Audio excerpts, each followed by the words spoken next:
Hello everyone. Before we start, make sure to like and subscribe to the channel, and leave a comment with where you're from and what time you're watching. That way, YouTube will keep showing you stories just like this one. Now, let's begin. Charlotte was supposed to be a quick in-and-out job. 3 days of meetings with a manufacturing client, then back home to Philadelphia. April of 2023 had been brutal on my schedule, with corporate sending me to a different city almost every week for these consulting gigs. Most guys who graduated with me in 2012 were already deep into family life, coaching Little League and complaining about lawn care, while I was still memorizing hotel checkout times and living off expense reports. The Airbnb I found was suspiciously cheap for downtown, $62 a night when everything else hovered around $200. But my company capped reimbursements, and I had become an expert at finding deals that let me pocket the difference. The listing photos showed a modest third-floor apartment in an old brick building. Nothing special, but functional. I pulled up around 9 that Wednesday night after fighting traffic from the airport, and the street was oddly quiet. Just a handful of parked cars and the dim glow of shops closing down. I grabbed my suitcase from the trunk, punched in the lockbox code, and climbed the narrow stairwell to Unit 3B without passing a single soul. The apartment smelled faintly of lemon cleaning spray, that artificial freshness hosts use to mask the reality of strangers cycling through every few days. Everything looked close enough to the photos, though clearly more worn. The hardwood floors had deep scratches near the doorways, the couch cushions held permanent impressions from countless bodies, and the kitchen appliances had that yellowed plastic look of things too old to be stylish but too functional to replace. Still, the bed was made with crisp white sheets, the bathroom had fresh towels, and the Wi-Fi connected on the first try. Good enough for my purposes. What drew my attention was the small balcony off the living room, just wide enough for 2 cheap plastic chairs and a neglected plant that had died months ago.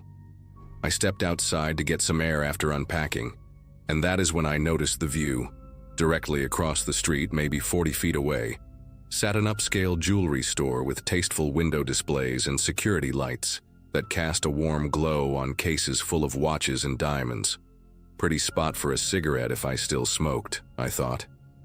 I stood there for a few minutes scrolling through work emails, admiring how the gems caught the light, then went inside and passed out from exhaustion without giving it another thought.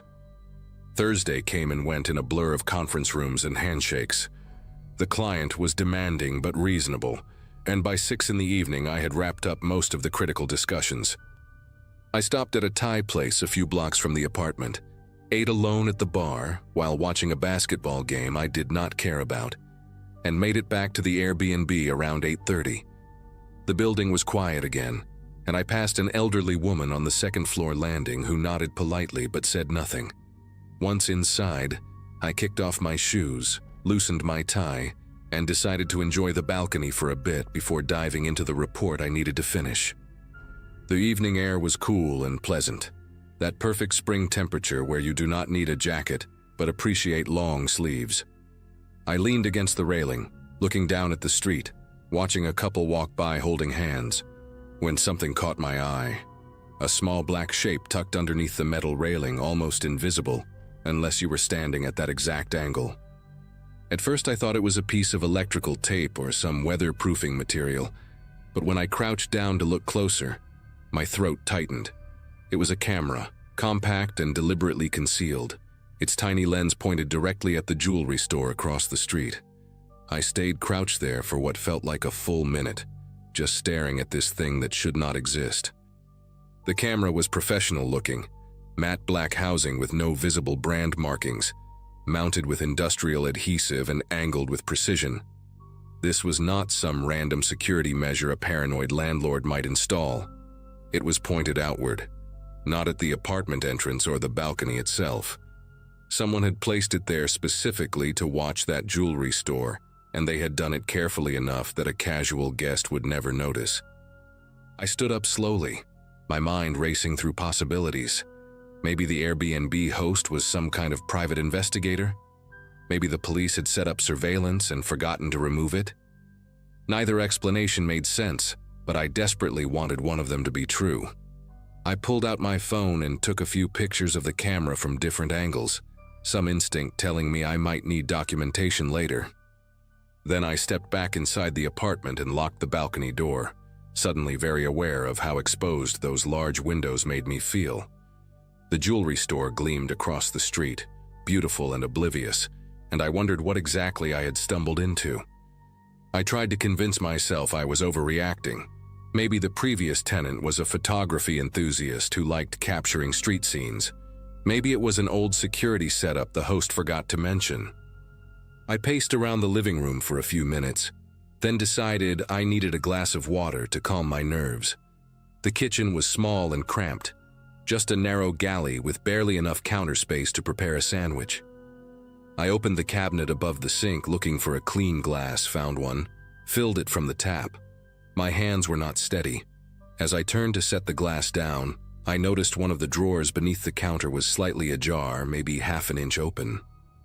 Normally, I would have ignored it, but something about the night had put me on edge, made me hyper-aware of every detail. I pulled the drawer open, expecting to find the usual junk. Takeout menus, a can opener, maybe some dead batteries.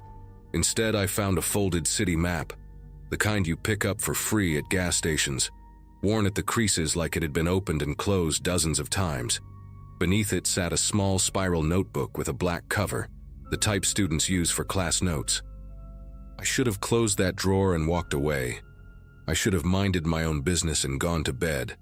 But my fingers were already reaching for the map before my brain could stop them. The map unfolded to show downtown Charlotte, and my stomach turned to ice when I saw what someone had done to it. The jewelry store across the street was circled in red ink, not once, but at least 7 or 8 times, the circles layered on top of each other with obsessive intensity. Small X marks dotted the surrounding blocks, each one labeled with cryptic abbreviations I could not decipher. An arrow pointed to an alley behind the store with the words "Service Entrance," written in neat, careful handwriting. I set the map aside and opened the notebook with fingers that had gone numb.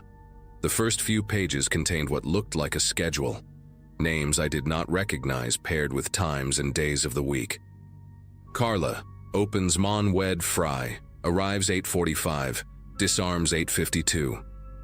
Another entry read, "Night security passes at 11:13, clockwork never varies." Page after page of detailed observations about the jewelry store's operations, employee habits, delivery schedules, alarm company response times. This was not a curious neighbor keeping casual notes. This was reconnaissance, methodical and thorough, the kind of preparation that comes before something very bad happens. I closed the notebook and stood frozen in that tiny kitchen, the fluorescent light buzzing overhead, trying to process the fact that I was standing in what appeared to be a staging ground for a robbery. My first instinct was to call the police, but something held me back. What would I even say? I found a camera and some notes in an Airbnb, and I think someone might be planning a crime? They would ask questions I could not answer, maybe even suspect I was involved somehow. I was a stranger in this city, staying in a cheap rental across from a jewelry store, and I had just admitted to snooping through drawers. The optics were terrible. I decided to pack my things quietly, leave the apartment, find a hotel for the night, and figure out what to do in the morning with a clear head. I was halfway to the bedroom to grab my suitcase when I heard it. Footsteps in the stairwell, slow and deliberate, the heavy tread of boots on old wooden steps.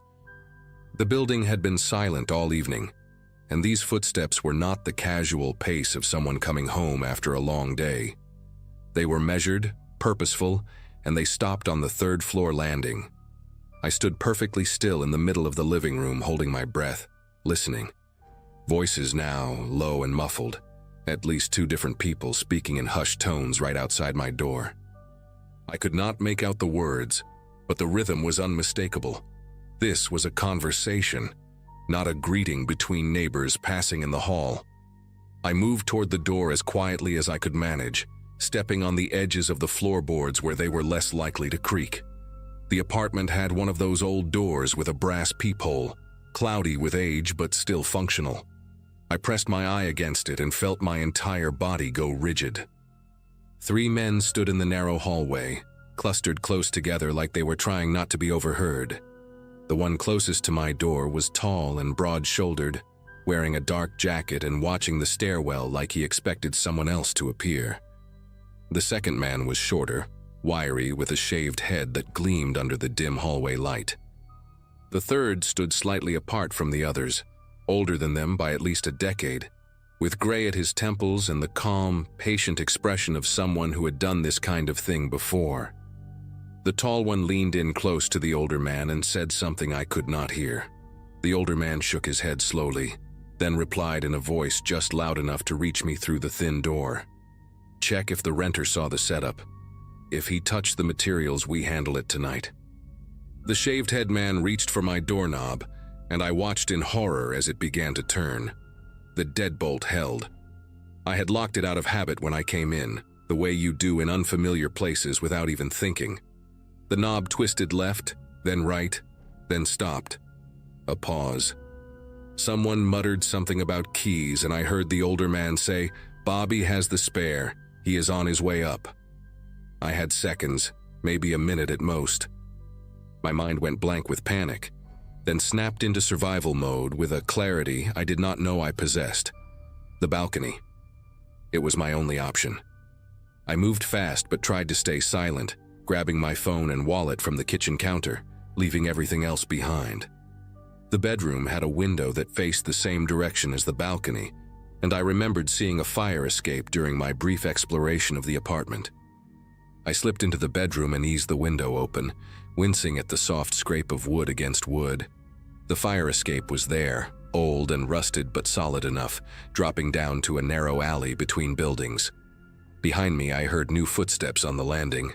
Bobby with the spare key, I assumed, and the sound of metal sliding into a lock. I climbed out onto the fire escape and pulled the window mostly closed behind me, leaving it open just a crack so it would not latch and trap me if I needed to come back. Not that I planned to ever set foot in that apartment again. The fire escape shuddered under my weight as I descended, each step producing a metallic groan that sounded deafening in the quiet night. I forced myself to move slowly, gripping the railing with white knuckles, terrified that the noise would alert the men now entering the apartment above me. Second floor, first floor, then a ladder that dropped the final 10 feet into the alley.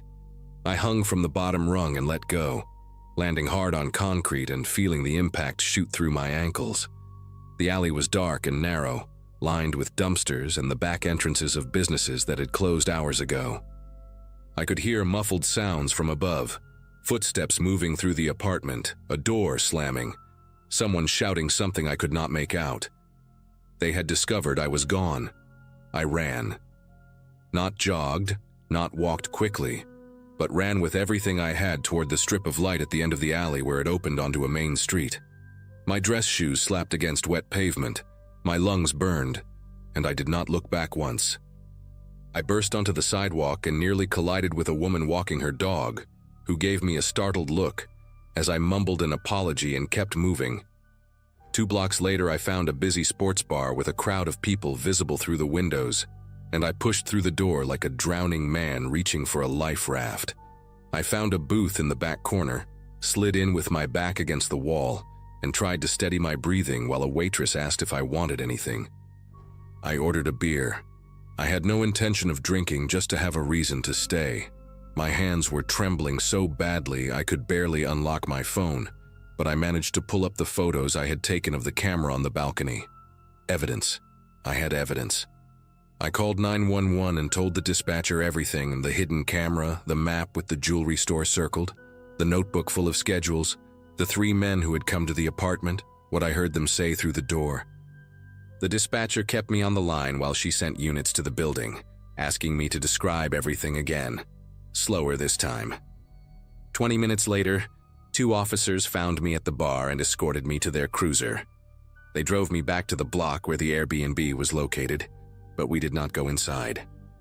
Instead, we parked across the street and I watched from the back seat as more police arrived.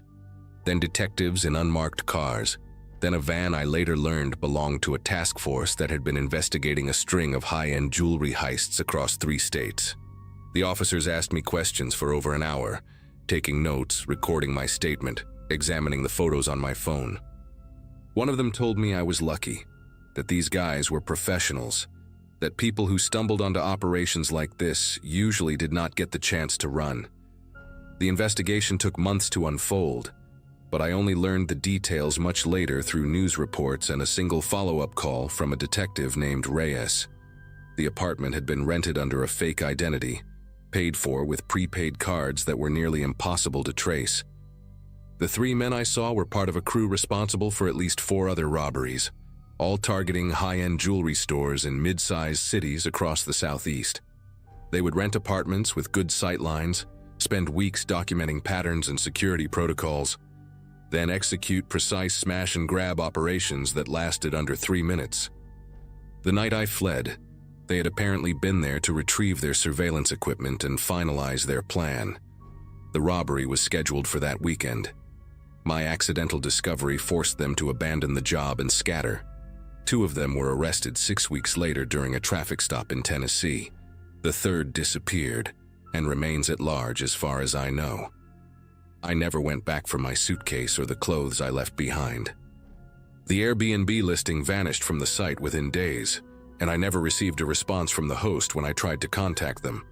Sometimes I think about how close I came to something irreversible, how a simple habit of locking the deadbolt bought me the 60 seconds I needed to survive.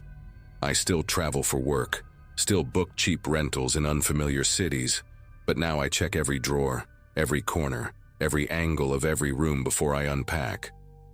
And I always sleep with a chair wedged under the doorknob.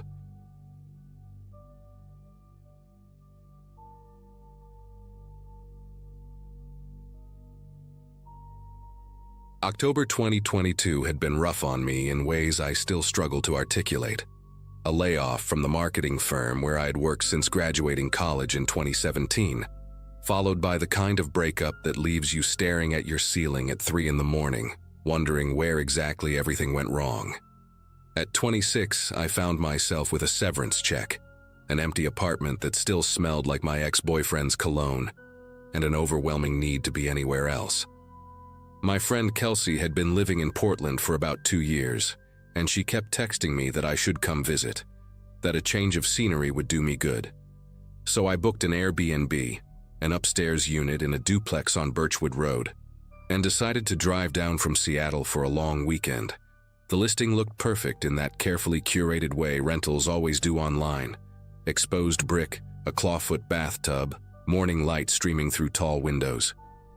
The reviews were mostly positive, guests praising the quiet neighborhood and the responsive host named Garrett.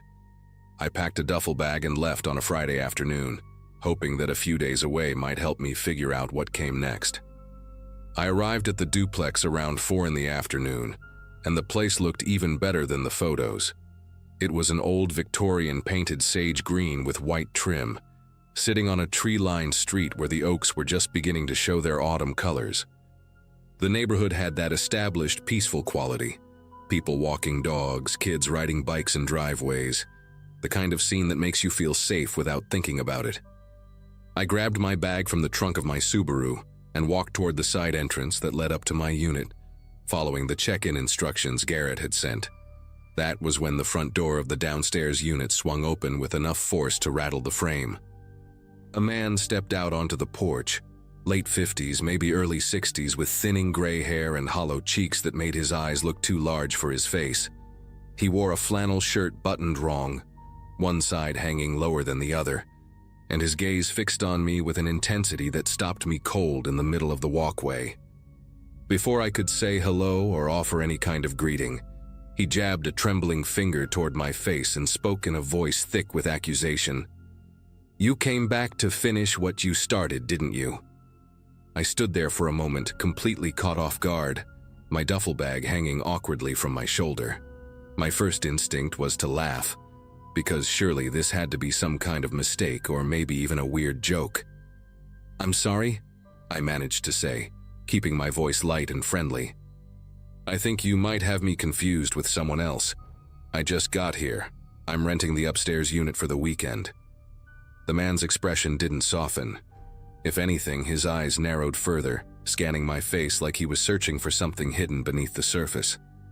He took a step closer to the edge of his porch, close enough that I could see the patchy stubble on his jaw and the dark circles carved deep under his eyes. "That's exactly what you'd say," he muttered, more to himself than to me. "That's exactly what they told you to say." I felt my smile falter, unsure how to respond to that. After an uncomfortable silence that stretched on for what felt like a full minute, he finally turned and retreated back inside, slamming his door hard enough to make the porch railing vibrate. I stood frozen on the walkway for another few seconds, trying to process what had just happened. Then I shook it off and headed up the exterior staircase to my unit, telling myself that every neighborhood has its eccentric characters. Maybe he had dementia, or maybe he was just having a bad day. People say strange things sometimes. It doesn't always mean something sinister. The upstairs apartment was exactly as advertised. Clean, bright, with that exposed brick wall and the beautiful clawfoot tub I had seen in the photos. I dropped my bag on the bed and texted Kelsey that I had arrived safely, then spent the next hour unpacking and settling in. We made plans to grab dinner the following evening, and I poured myself a glass of wine from the bottle I had brought, and sat by the window watching the street darken as the sun went down. By 9 o'clock, I had almost convinced myself that the encounter with the downstairs neighbor was nothing more than an awkward misunderstanding, something I would laugh about later. I changed into pajamas, crawled into the surprisingly comfortable bed, and closed my eyes. That was when the pacing started. At first, I thought it was just the normal sounds of an old house settling, or maybe the neighbor moving around before bed. But as I lay there in the darkness, I realized the footsteps were deliberate, back and forth, directly beneath my bedroom. The floorboards in these old Victorians are thin, and I could track his movement with unsettling precision. He would walk from one end of what I assumed was his living room to the other, pause for a few seconds, then turn and walk back, over and over again, like a caged animal. I checked my phone. It was almost 11. I told myself he was probably just an insomniac, maybe anxious about something, and that he would settle down eventually. But then I started to hear his voice. It was muffled through the floor, impossible to make out complete sentences, but the rhythm of it was clear. He was talking to himself, or maybe to someone who wasn't there. I pressed my ear closer to the mattress, straining to listen, and caught fragments that made my chest tighten. "They sent her again, and she thinks I don't know," and something that sounded horribly like, "This time I'll be ready." I barely slept that night. Every time I started to drift off, the pacing would resume, or I would hear that low, muttering voice rising up through the floorboards like smoke. By the time pale morning light began to filter through the curtains, I had maybe gotten 2 hours of broken rest. I lay there debating what to do. Should I message Garrett, the host? Should I just leave and find a hotel? Part of me felt ridiculous for being so shaken by what was probably just a lonely, mentally unwell man who posed no real threat. I decided to give it one more chance to see how things looked in the daylight. I showered, got dressed, and made myself a cup of coffee using the little Keurig machine on the kitchen counter. Around 8 in the morning, I gathered the small bag of trash I had accumulated, the wine bottle, some packaging from snacks, and headed downstairs to find the bins Garrett had mentioned were located at the side of the house. The morning air was crisp and cool, and for a moment everything felt normal again. Birds were singing, a jogger passed by on the sidewalk, and I could smell someone cooking bacon somewhere nearby. I rounded the corner toward the trash cans, and that was when the downstairs door burst open and he came rushing out, a kitchen knife clutched in his right hand. I dropped the trash bag and stumbled backward, nearly tripping over my own feet. He stopped about 6 feet away from me, close enough that I could see the blade catching the morning sunlight, close enough that I could see how badly his hand was shaking. His eyes were wild and bloodshot, rimmed with red like he hadn't slept in days, and there was a sheen of sweat on his forehead despite the cool air. "Admit it," he said, his voice cracking on the words. Admit who hired you. I know you're one of them. I know they sent you to watch me, to report back. Who is it? The government? My ex-wife? Just tell me the truth and maybe we can work something out." I held my hands up slowly, palms facing him, trying to keep my breathing steady even though my heart was slamming against my ribs so hard I thought I might pass out. "I don't know what you're talking about," I said, forcing my voice to stay calm. "My name is Whitney. I'm just here for the weekend. I've never seen you before in my life, I swear to God." He stared at me for a long moment, the knife trembling in his grip, and I genuinely did not know if he was about to lunge at me or collapse into tears. Then, just as suddenly as he had appeared, something in his expression shifted. His shoulders sagged, and he lowered the knife to his side, though he didn't let go of it. "That's what the last one said too," he muttered, his voice hollow now, drained of its previous intensity. "They always say that. They always have a story." He turned and shuffled back inside without another word, closing his door behind him with a soft click that somehow felt more disturbing than a slam. I stood there in the side yard, shaking, my legs feeling like they might give out beneath me. As soon as I could move again, I rushed back up to my unit and locked the door behind me, then pushed a chair against it for good measure. I grabbed my phone and immediately called Garrett, the host, my words tumbling out in a panicked rush as I described what had just happened. There was a pause on the other end of the line, and then Garrett sighed, not with concern but with what sounded almost like mild annoyance. "Oh, that's just Howard," he said, like he was explaining away a barking dog. "He's been going through a rough patch lately. Divorce, lost his job, you know how it is. He's harmless, really. Just try to avoid him and you'll be fine." I wanted to scream at him. I wanted to ask how a man waving a knife at a guest could possibly be considered harmless. But Garrett kept talking, assuring me that Howard had lived in the downstairs unit for over 3 years and had never actually hurt anyone, that he just had episodes sometimes, and that they usually passed within a day or two. He offered me a partial refund if I wanted to leave early, but said it in a tone that made it clear he thought I was overreacting. I hung up the phone feeling more alone than I had in months.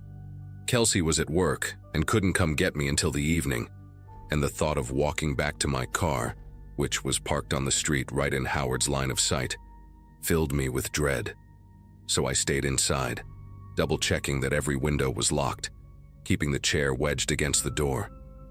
I tried to distract myself with my phone, scrolling through social media, but I kept glancing toward the floor every time I heard a creak from below. Around noon, the pacing started again. Back and forth, that relentless rhythm that I could feel in my teeth. And then, sometime in the early afternoon, the pacing stopped, and I heard footsteps coming up the exterior staircase toward my door. I held my breath, standing in the middle of the living room, staring at the door like it might explode inward at any second. The footsteps stopped at the top of the stairs. There was a long pause, 10 seconds, maybe 15, and then a soft scraping sound, like paper being pushed across wood.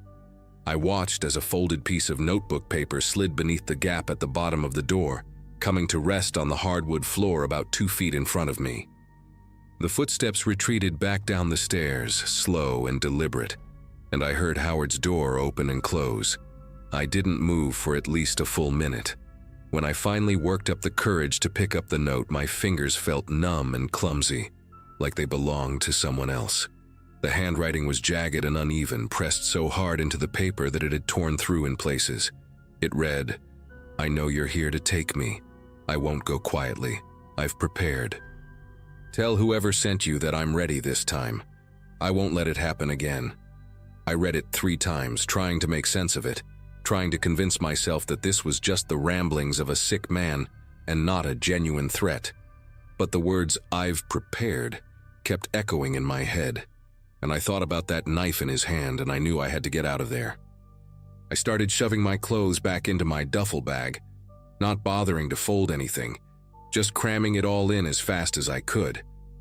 My car keys were on the kitchen counter, and I grabbed them, clutching them so tight the metal teeth dug into my palm.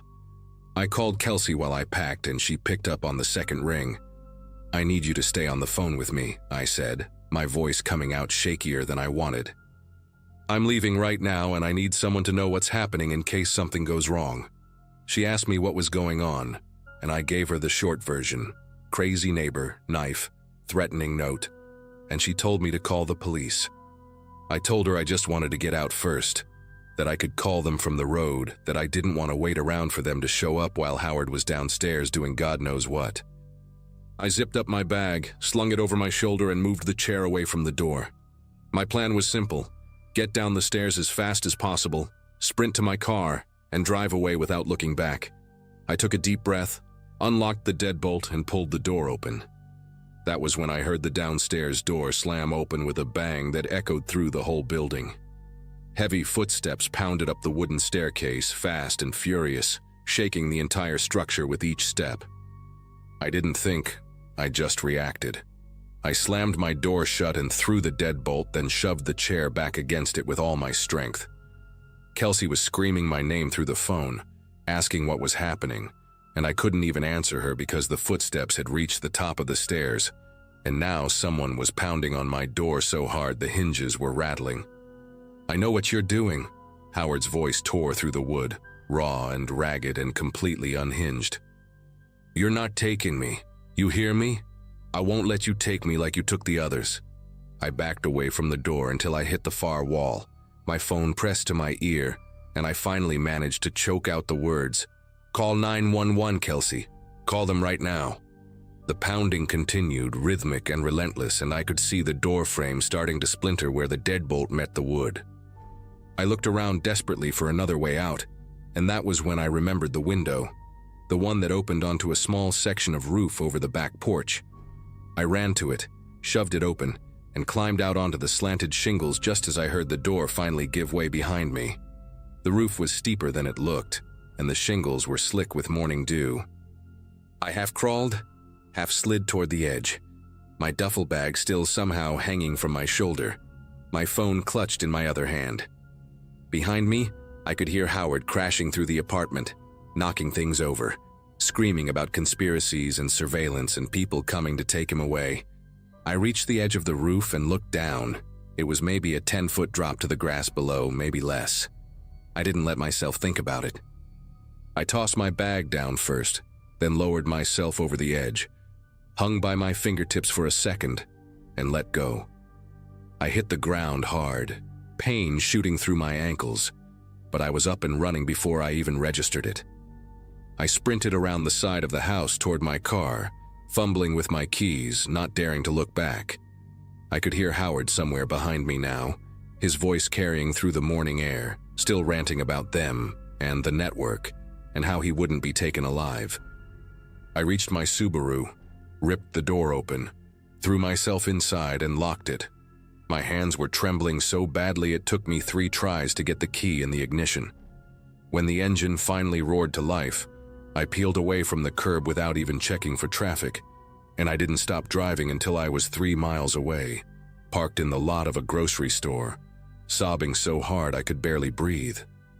The police found Howard inside the upstairs unit, sitting on the floor of the living room with the knife still in his hand. He didn't resist when they arrested him. Kelsey had called 911 the moment she heard the door break down, and the officers arrived within 8 minutes, an eternity when you're running for your life, but fast enough that he didn't have time to flee. I gave my statement from the grocery store parking lot, still shaking, still crying, and a detective called me later that evening to fill in the gaps. Apparently, Howard had been in and out of psychiatric facilities for years. He suffered from severe paranoid schizophrenia, and he had stopped taking his medication about 2 months before I arrived. Garrett, the host, knew about his condition, but thought he could manage the situation because Howard had been stable for a while. The detective told me I was lucky, that Howard had made similar accusations against a previous guest 6 months earlier, a woman who had cut her stay short after he followed her to her car. No charges were filed that time because she just wanted to forget it happened. I still think about that sometimes, about how close I came to being another story that got swept under the rug. I left a detailed review on the Airbnb listing, warning other travelers, and reported Garrett to the platform. The listing was taken down a few weeks later.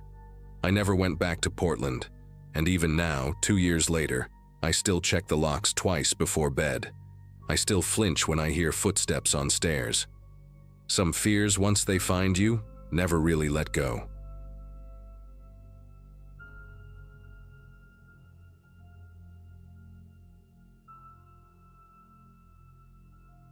Booking apps make me nauseous now.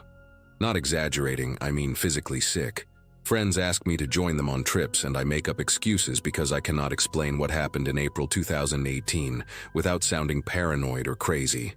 At 26, right after a messy breakup that left me hollow, I decided solo travel would fix me. A co-worker had done this whole backpacking thing through Eastern Europe and kept sending photos of cheap hostels and empty beaches. I had savings from my consulting work, the flexibility to be remote for a few weeks, and nothing keeping me home anymore. So I picked a small coastal country I had only seen mentioned in budget travel blogs. Off the tourist radar, beautiful old towns, and prices that seemed almost too good. I told myself it would be an adventure, a reset. I found this apartment listing on one of those rental platforms. Nothing fancy but cheap. Around 40 euros a night for a one-bedroom in a town with a name I still cannot pronounce right. The reviews were decent, maybe 15 total, all short and generic but positive enough. The host called himself Bogdan, responded fast, seemed helpful through the app messages. He sent the address and a lockbox code for the key. My flight had 2 connections, and by the time I landed, it was already dark outside. A bus took me from the airport to the town center. Then I walked maybe 20 minutes dragging my suitcase over uneven cobblestone, using my phone GPS to navigate. The building looked old, 5 or 6 stories, with a heavy wooden door that groaned when I pushed it. Inside, the stairwell reeked of cigarette smoke mixed with something damp, and the lights operated on a timer that clicked off every 30 seconds, leaving me standing blind between floors while I scrambled to find the next switch. The apartment was on the 4th floor. I got the key from the lockbox, let myself in, and immediately felt relieved. It looked exactly like the photos, maybe even a bit nicer. Clean, small kitchen, a bed that seemed comfortable enough. I dropped my bags and went to close the curtains when I noticed the window faced the interior courtyard and another building across the way. A few windows over there had lights on, people moving around inside their homes. Normal stuff. I showered, ate some crackers I had packed, and decided to head out to grab a real meal since I had seen a few restaurants still open near the bus stop. It was around 10 at night, cold but not freezing, and the streets were mostly empty. I found a place that had English on the menu, ordered some kind of meat dish using hand gestures and my translation app, and ate quickly. The waiter was polite but did not speak much English. I paid in cash, left a tip, and started walking back. That is when I first saw them. 2 men standing near the entrance of my building, right by the heavy wooden door. They were not doing anything specific, just standing there smoking, talking quietly to each other. One was tall and thin, maybe in his 40s, wearing a dark jacket. The other was shorter, stockier, with a shaved head and a tracksuit. I would not have thought twice about it except for the way they both stopped talking and turned to look at me as I approached. Not a casual glance, but a direct stare that followed me as I punched in the building code and pushed the door open. I felt their eyes on my back as I stepped inside. The door closed behind me, and I stood in the dark stairwell, heart beating faster than it should have been. I told myself I was being paranoid. Jet lag, unfamiliar place, my mind playing tricks. But something about the way they watched me, like they were expecting me, stuck with me as I climbed those 4 flights of stairs in the clicking darkness. I slept badly that night, kept waking up to sounds I could not identify. Pipes groaning, doors closing somewhere in the building, muffled voices that could have been from neighboring apartments or from the stairwell. I could not tell. Around 3 in the morning, I heard footsteps outside my door. Slow, deliberate steps that stopped right in front of my apartment. I lay completely still in bed, barely breathing, staring at the thin strip of light under the door. A shadow moved across it. Someone was standing there. I waited for a knock, for something. But after maybe a minute, the footsteps continued down the hall and faded. I did not sleep again after that. I just lay there watching the ceiling turn gray as the sun came up, convincing myself it was probably just a neighbor coming home late, nothing more. In the morning, around 8, I finally got up and checked my phone. There was a message from Bogdan on the rental app, sent at 6 in the morning. It said in broken English, "You came home very late. Who brought you?"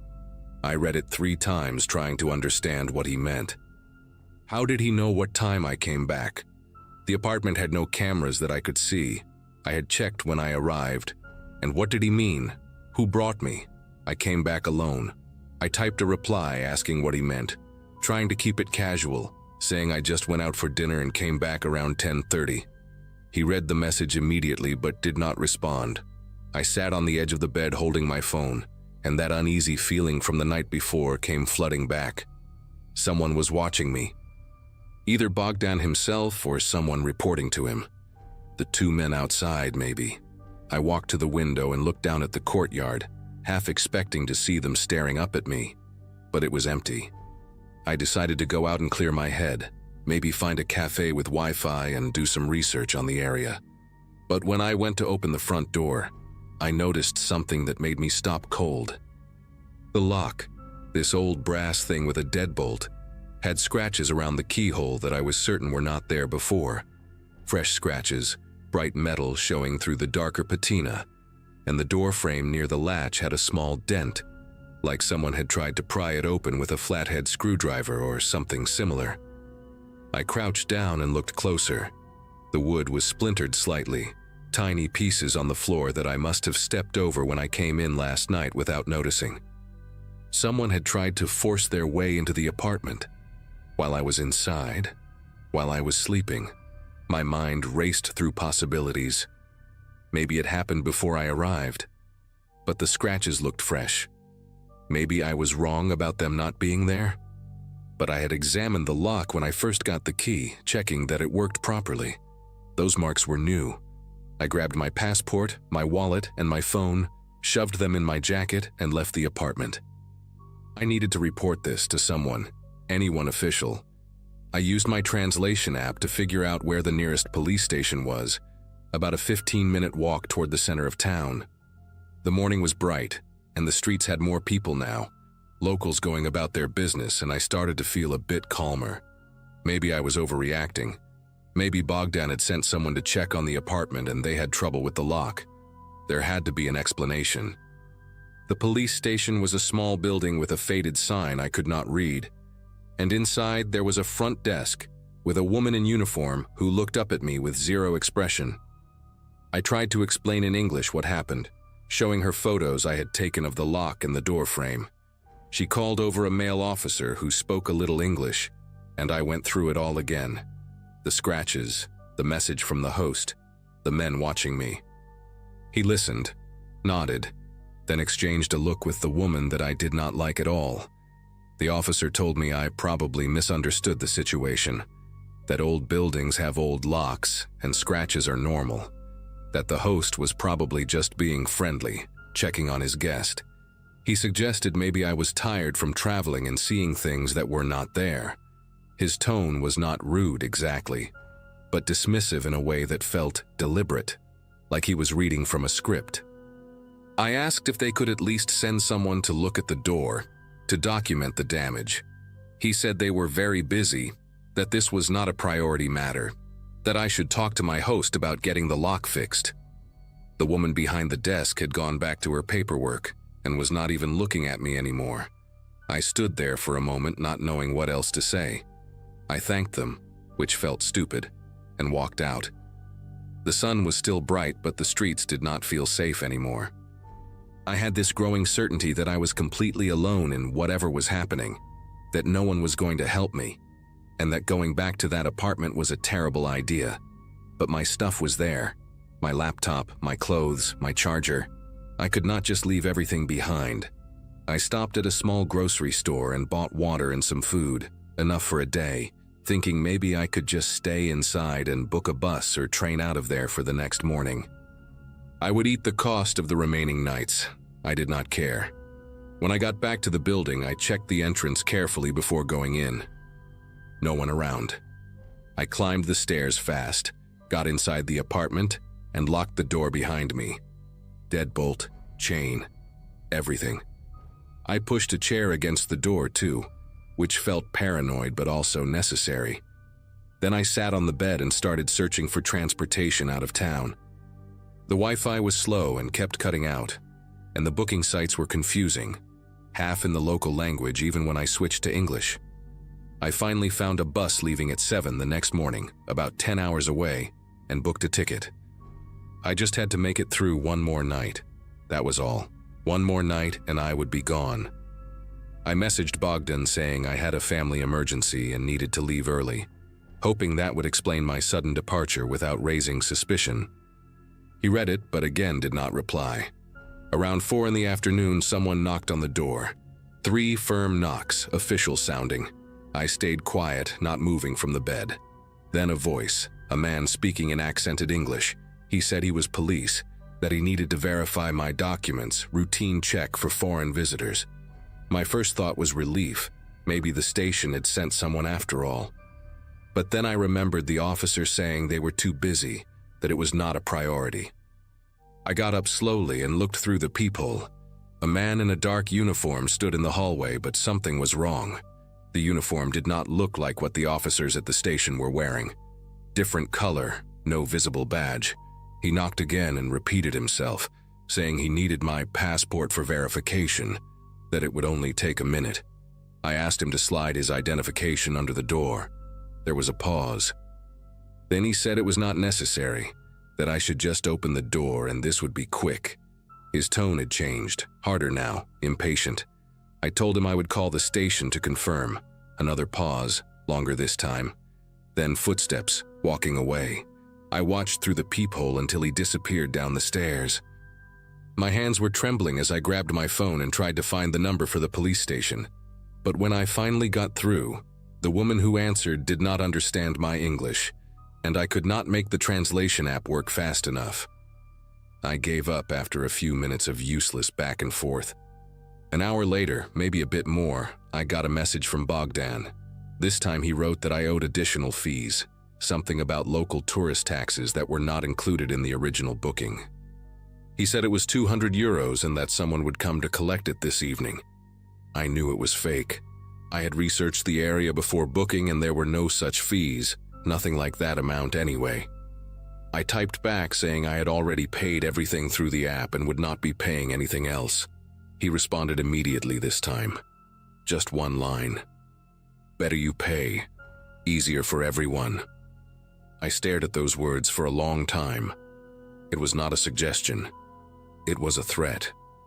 I looked around the small apartment, at the chair still pushed against the door, at the window facing the courtyard, at my suitcase half packed on the floor. The sun was starting to go down and the room was getting darker. I thought about calling the embassy, but I did not even know if there was one in this country, or how long it would take them to do anything. I thought about just grabbing my bag and running to the bus station, spending the night there if I had to. But the bus did not leave until 7 in the morning, and I did not know if the station was even open overnight or safe to stay in. Around 9 that night they came. I heard them before I saw anything, footsteps on the stairs, more than one person, and then they stopped outside my door. A soft knock, almost polite, then a voice I recognized, the same accent as the fake officer but different, rougher. He said my name, pronounced it wrong but close enough. Said they were there to collect what I owed, that I should open the door and we could sort this out like adults. I did not answer, did not move. Another knock, harder this time. Then the second voice, the one I had not heard before, said something in their language to the first guy. I heard what sounded like metal touching metal near the lock. They were trying to get in. I grabbed my phone and did the only thing I could think of. I started a video, pointed it at the door, and said out loud in English that I was recording, that I had contacted my embassy, that people knew where I was. Complete lies, all of it. But I said it loud and clear. The sound stopped. Silence for maybe 10 seconds that felt like an hour. Then the first voice again, calm now, almost amused. He said, okay, no problem. Said I should enjoy my stay. And then footsteps again, going down, getting quieter until I could not hear them anymore. I sat on the floor with my back against the bed, phone still recording, and I did not move for the rest of the night. I did not sleep. I barely blinked. I just sat there in the dark, watching the strip of light under the door, waiting for the shadows to come back. They never did. At 5 in the morning, when the sky started getting light, I grabbed my suitcase and left everything else behind. Charger, some clothes, a book I had been reading. I did not care. I walked to the bus station through empty streets, jumping at every sound, every person I passed. The station was open, a few other travelers sitting on benches looking half asleep. I found a corner where I could see all the entrances, and I waited. The bus came at 7, exactly on time, and I got on without looking back. I did not feel safe until we crossed the border into the next country, 3 hours later. Even then, I kept checking behind me, kept expecting to see that tall man in the dark jacket or the one with the shaved head. But they were gone. Or maybe they just found someone else. I never reported it to anyone, not properly. Who would I report it to? The police were useless or complicit. The rental app sent me a generic response when I complained. Something about investigating the matter, and the listing stayed up for months after. I checked. Bogdan even left me a review, 1 star, saying I was a difficult guest who left without paying what I owed. I did not respond. I just deleted my account and tried to forget any of it happened. But I still think about those footsteps stopping outside my door. I still hear that voice saying my name, and I still wonder what would have happened if I had opened it.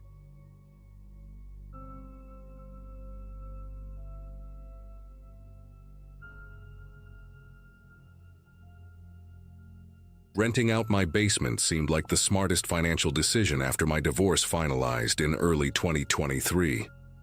My daughter had just started college at Ohio State, and between tuition payments and the mortgage on a house I probably should have sold, the extra income from short-term rentals felt like a lifeline. The basement suite was perfect for it. Separate entrance through the side gate, its own bathroom, a small kitchenette I had installed myself over one weekend. My buddies from the fire station where I worked as a dispatcher thought I was crazy for letting strangers sleep 15 feet below my bedroom. But after hosting maybe 40 or 50 guests over 8 months without a single issue, I figured I had the system down. Background checks, verified profiles, a strict no parties policy written in bold on the listing. What could go wrong with a couple booking a weekend for a work trip, right? They showed up on a Friday afternoon in late October, and I remember thinking they looked almost too ordinary. The man introduced himself as Craig, mid-40s maybe, with a firm handshake and the kind of forgettable face you see in insurance commercials. The woman beside him, Tamara, she said, barely made eye contact, just smiled politely while clutching a leather overnight bag against her chest like it contained something precious. They drove a silver Nissan Altima with Kentucky plates. Nothing flashy, nothing suspicious. I gave them the standard tour, showed them how to work the thermostat, pointed out the fire extinguisher under the sink because old habits die hard. Craig asked about the neighborhood, whether it was quiet at night, and I told him this was the most boring street in Columbus. Nothing ever happened here.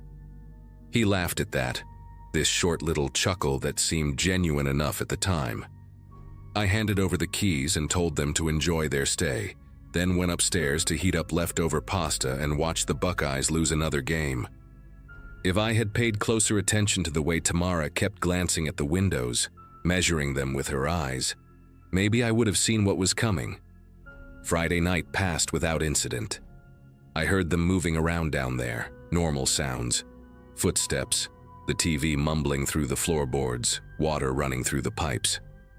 Saturday morning I left early for a 12-hour shift at the station, and when I came back around 11 that night, the house was dark and quiet. I figured they had gone to bed early, maybe tired from whatever work thing brought them to town. I made myself a sandwich, answered a few texts from my daughter complaining about her roommate, and crashed hard. It was around 2 in the morning when the thumping woke me up. Not loud exactly, but rhythmic, like someone was moving furniture or dragging something heavy across the basement floor. I lay there for a few minutes, staring at the ceiling, telling myself it was nothing. People shuffle around at night, especially in unfamiliar places. But then I heard voices. Not just two voices, but several, layered on top of each other, a low hum of conversation punctuated by occasional laughter. I sat up in bed and checked my phone, half expecting a message from Craig apologizing for having a friend over. Nothing. I pulled on sweatpants and walked to the back of the house where I had installed a small security monitor that showed feeds from 3 cameras: front porch, backyard, and the side gate that led to the basement entrance. The front porch was empty, just my truck parked in the driveway under the streetlight. The backyard showed nothing but shadows and the old swing set my daughter used to love. But the side gate camera made me sit down on the edge of my bed and just stare. There were people streaming through one after another, at least a dozen that I counted in the span of 2 minutes. Men and women, some carrying bags, some carrying nothing, all of them disappearing around the corner toward the basement door. None of them looked up at the camera. They knew exactly where they were going, like they had done this before. I watched a guy in a black hoodie prop the gate open with a brick so it would not swing shut, making it easier for whoever came next. My listing specifically said maximum 2 guests. I had charged Craig for 2 people. And now there were at least 15 strangers in my basement, and I had no idea what they were doing down there. I spent the next hour going back and forth with myself about what to do. Part of me wanted to march down there and demand everyone leave, but another part, the part that had worked emergency dispatch long enough to hear how quickly situations turn violent, told me to wait until morning. These were not college kids throwing a house party. The people I saw on that camera moved with purpose, silent and organized. Around 3:30, the thumping stopped, and the voices faded to nothing. I finally fell into a shallow sleep with my phone clutched in my hand, the security app still open. When I woke up at 7, pale Sunday light coming through the blinds, I went straight to the back window that overlooked the yard. What I saw made me grab the windowsill just to steady myself. The grass was covered in trash, beer bottles, plastic cups, fast food wrappers scattered everywhere like confetti after a parade. But that was not the worst part. Near the fence, maybe 10 feet from my daughter's old swing set, there was a blackened circle in the grass about 3 feet wide, scorch marks. And in the center of that circle, I could see the melted remains of fabric, clothing, maybe, or sheets, twisted into unrecognizable shapes. I threw on shoes and went outside, not even bothering with a jacket despite the October chill biting through my t-shirt. The smell hit me before I even got close to the burn site. Chemical, acrid, nothing like a normal bonfire. I crouched down and looked at the melted fabric, trying to figure out what it had been. There were buttons mixed into the ash, and what looked like a zipper fused into a warped line of metal. Someone had burned clothes down here deliberately, in the middle of the night while I slept 15 feet above them. I pulled out my phone and took pictures of everything. The trash, the scorch marks, the bottles that I now noticed were not just beer but also empty containers of rubbing alcohol and acetone. My hands were steady, but something inside my chest felt like it was vibrating at a frequency I could not control. I walked around to the side gate, still propped open with that brick, and stood in front of the basement door. I could hear movement inside, soft footsteps, someone talking in a low murmur. I knocked 3 times hard, using the side of my fist the way I learned to do back when I volunteered as a firefighter, before switching to dispatch. Craig opened the door about 6 inches, just enough for me to see half his face. He looked different than he had on Friday. His eyes were bloodshot, his jaw tight, and there was a sharpness in his expression that had not been there before. Behind him, I caught a glimpse of Tamara sitting on the edge of the bed, and next to her stood a man I had never seen, heavy-set with a shaved head and tattoos crawling up his neck. The smell coming from inside was wrong, a mix of sweat and something chemical that reminded me of the burn pile in the yard. I told Craig we needed to talk about what happened last night, that I had cameras, that I saw everything. He did not blink. He just stared at me with this flat, empty expression and said that whatever I thought I saw, I should forget about it. I told him that was not going to happen, that they had violated the rental agreement and needed to leave by noon or I was calling the police. That was when Craig leaned closer, close enough that I could smell cigarettes and something sour on his breath, and said 5 words that I can still hear perfectly when I close my eyes at night. Do not interfere with business. Then he shut the door in my face, and I heard the deadbolt slide into place. The deadbolt I had installed myself, now being used to lock me out of my own property.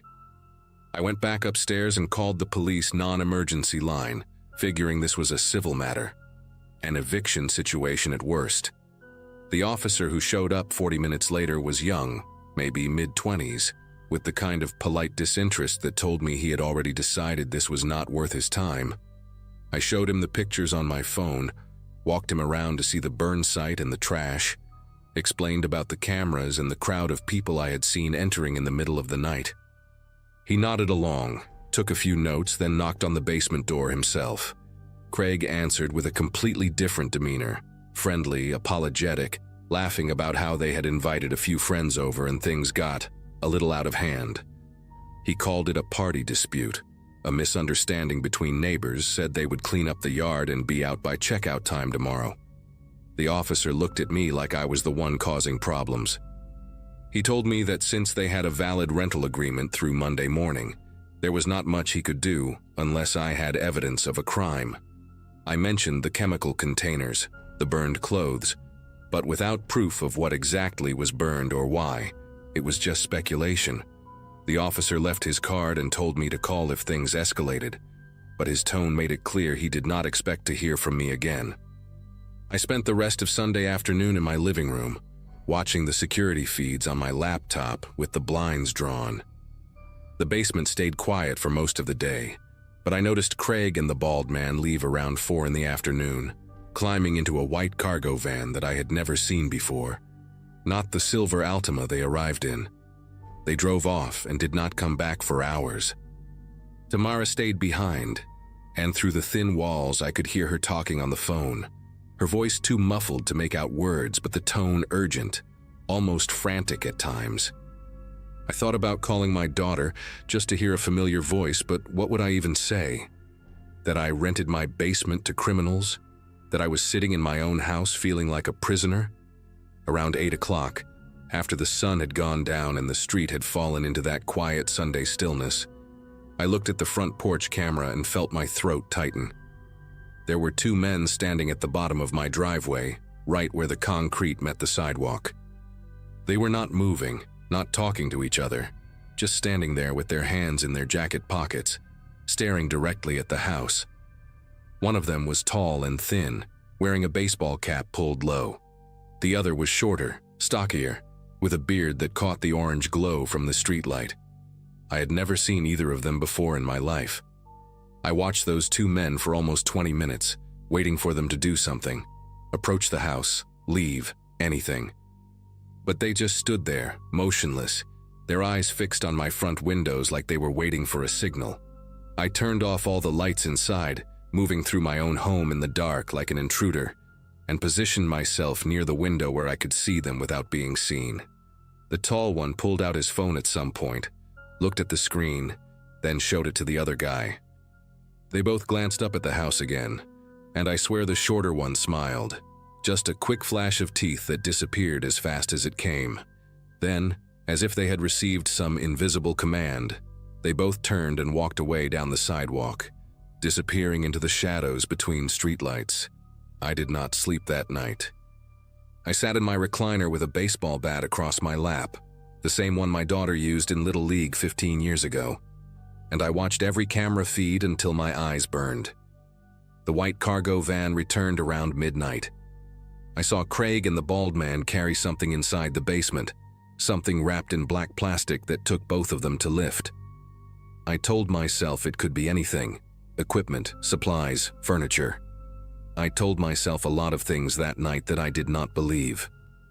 Monday morning came gray and cold, the kind of Ohio autumn day that feels like the sky itself is pressing down on you. Checkout was supposed to be 11, and by 10:30 there was no sign of movement from the basement. I called the rental platform's emergency line and explained the situation. The unauthorized guests, the threats, the men watching my house. The representative put me on hold for 15 minutes and came back with nothing useful, just a promise to investigate and a reminder that I could file a claim for property damage. By noon, Craig and Tamara were still inside. I could hear them moving around, hear that same low murmur of voices that now included at least 2 or 3 other people.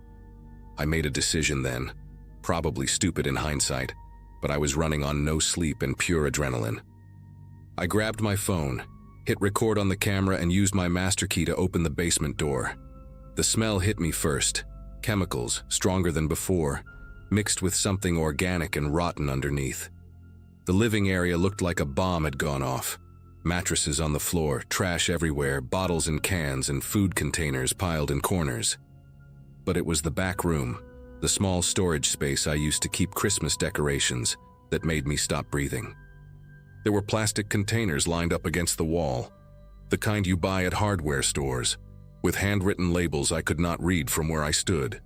The windows had been covered with black plastic sheeting, and someone had installed padlocks on the inside, makeshift locks that would keep anyone from getting in or out. Craig appeared from the bathroom, and behind him I saw the bald man and another guy I did not recognize, younger, with nervous eyes that kept darting toward the back room. Craig told me to get out, his voice calm but carrying an edge that felt like a blade against my throat. I held up my phone and told him I had already called the police again, that they were on their way, that whatever they were doing down here was over. It was a bluff, I had not called anyone yet, but something in my voice must have convinced him. He looked at the other 2 men, some kind of silent communication passing between them, and then he smiled. Not a friendly smile, but the smile of someone who knows something you do not. He told me to check the wall by the bed before I made any more threats. Then all 3 of them walked past me, close enough that the bald man's shoulder brushed mine, and they went out the side door without another word. I heard car doors slam, an engine start, and then they were gone. I stood there in that destroyed basement, my phone still recording, and I walked over to the wall Craig had mentioned. Someone had scratched words into the drywall with something sharp, deep gouges that went through the paint and into the plaster beneath. 5 words that I can still see when I close my eyes. "We know you live upstairs." I called the real police this time, not the non-emergency line but 911, and I told them everything. 2 officers came first, then a detective, then a whole team of people in plain clothes who took one look at the back room and made everyone else step outside. They found traces of methamphetamine production in those containers, enough chemical residue to charge someone with manufacturing if they ever caught them. The black plastic on the windows, the padlocks, the burned clothes in the yard, it all pointed to a mobile drug operation, the kind that sets up in short-term rentals for a few days and disappears before anyone catches on. The detective told me I was lucky, that these people had done this before in other cities, and that the homeowners who asked too many questions usually ended up with more than scratched drywall. They dusted for fingerprints, took samples, photographed everything, but Craig and Tamara, if those were even their real names, had used fake identification to book the rental. The silver Altima had been stolen from a parking garage in Kentucky 3 weeks earlier.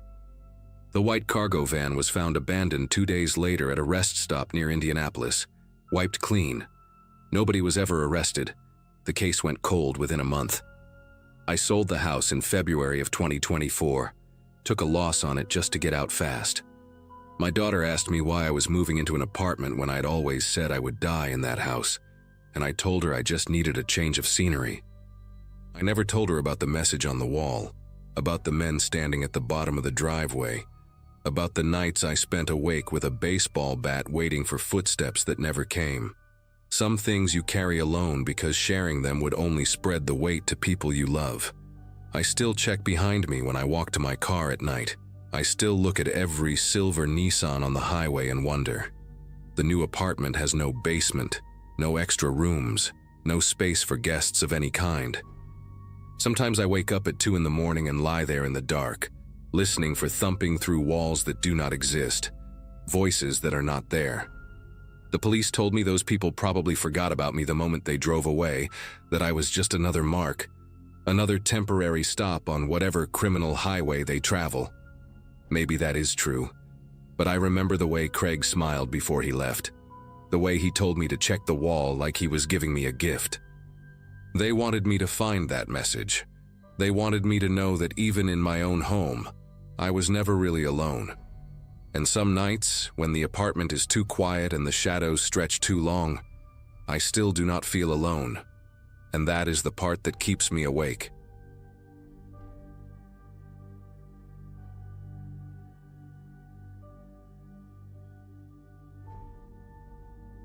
After 7 years of grinding through tax season after tax season at an accounting firm in Denver, I had finally done it, saved enough for a real trip. Not some weekend getaway to Vegas, or a cruise with watered-down drinks, but an actual solo adventure through Portugal. My sister thought I was crazy for traveling alone at 26, but something about wandering through cobblestone streets with no itinerary felt like the reset I desperately needed.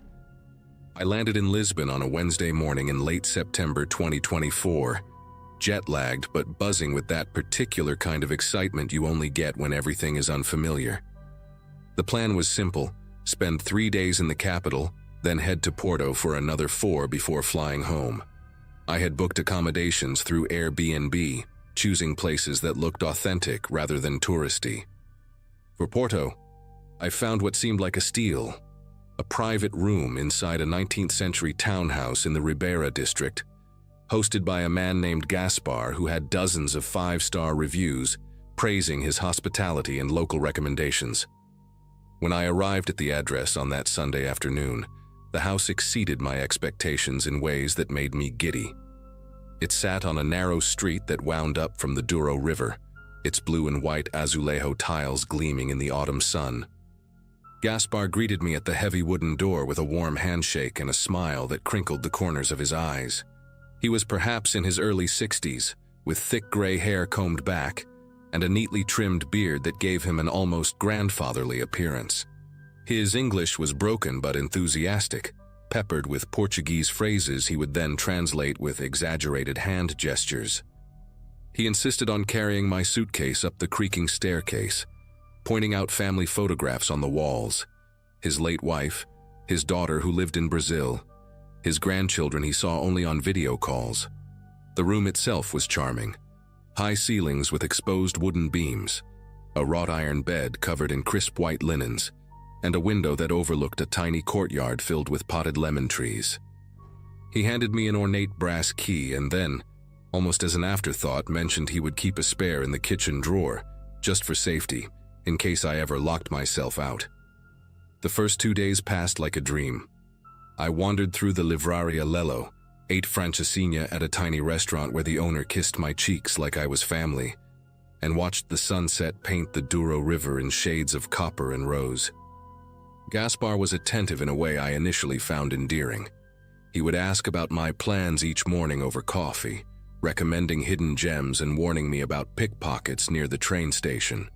But by the second evening, his questions became more specific.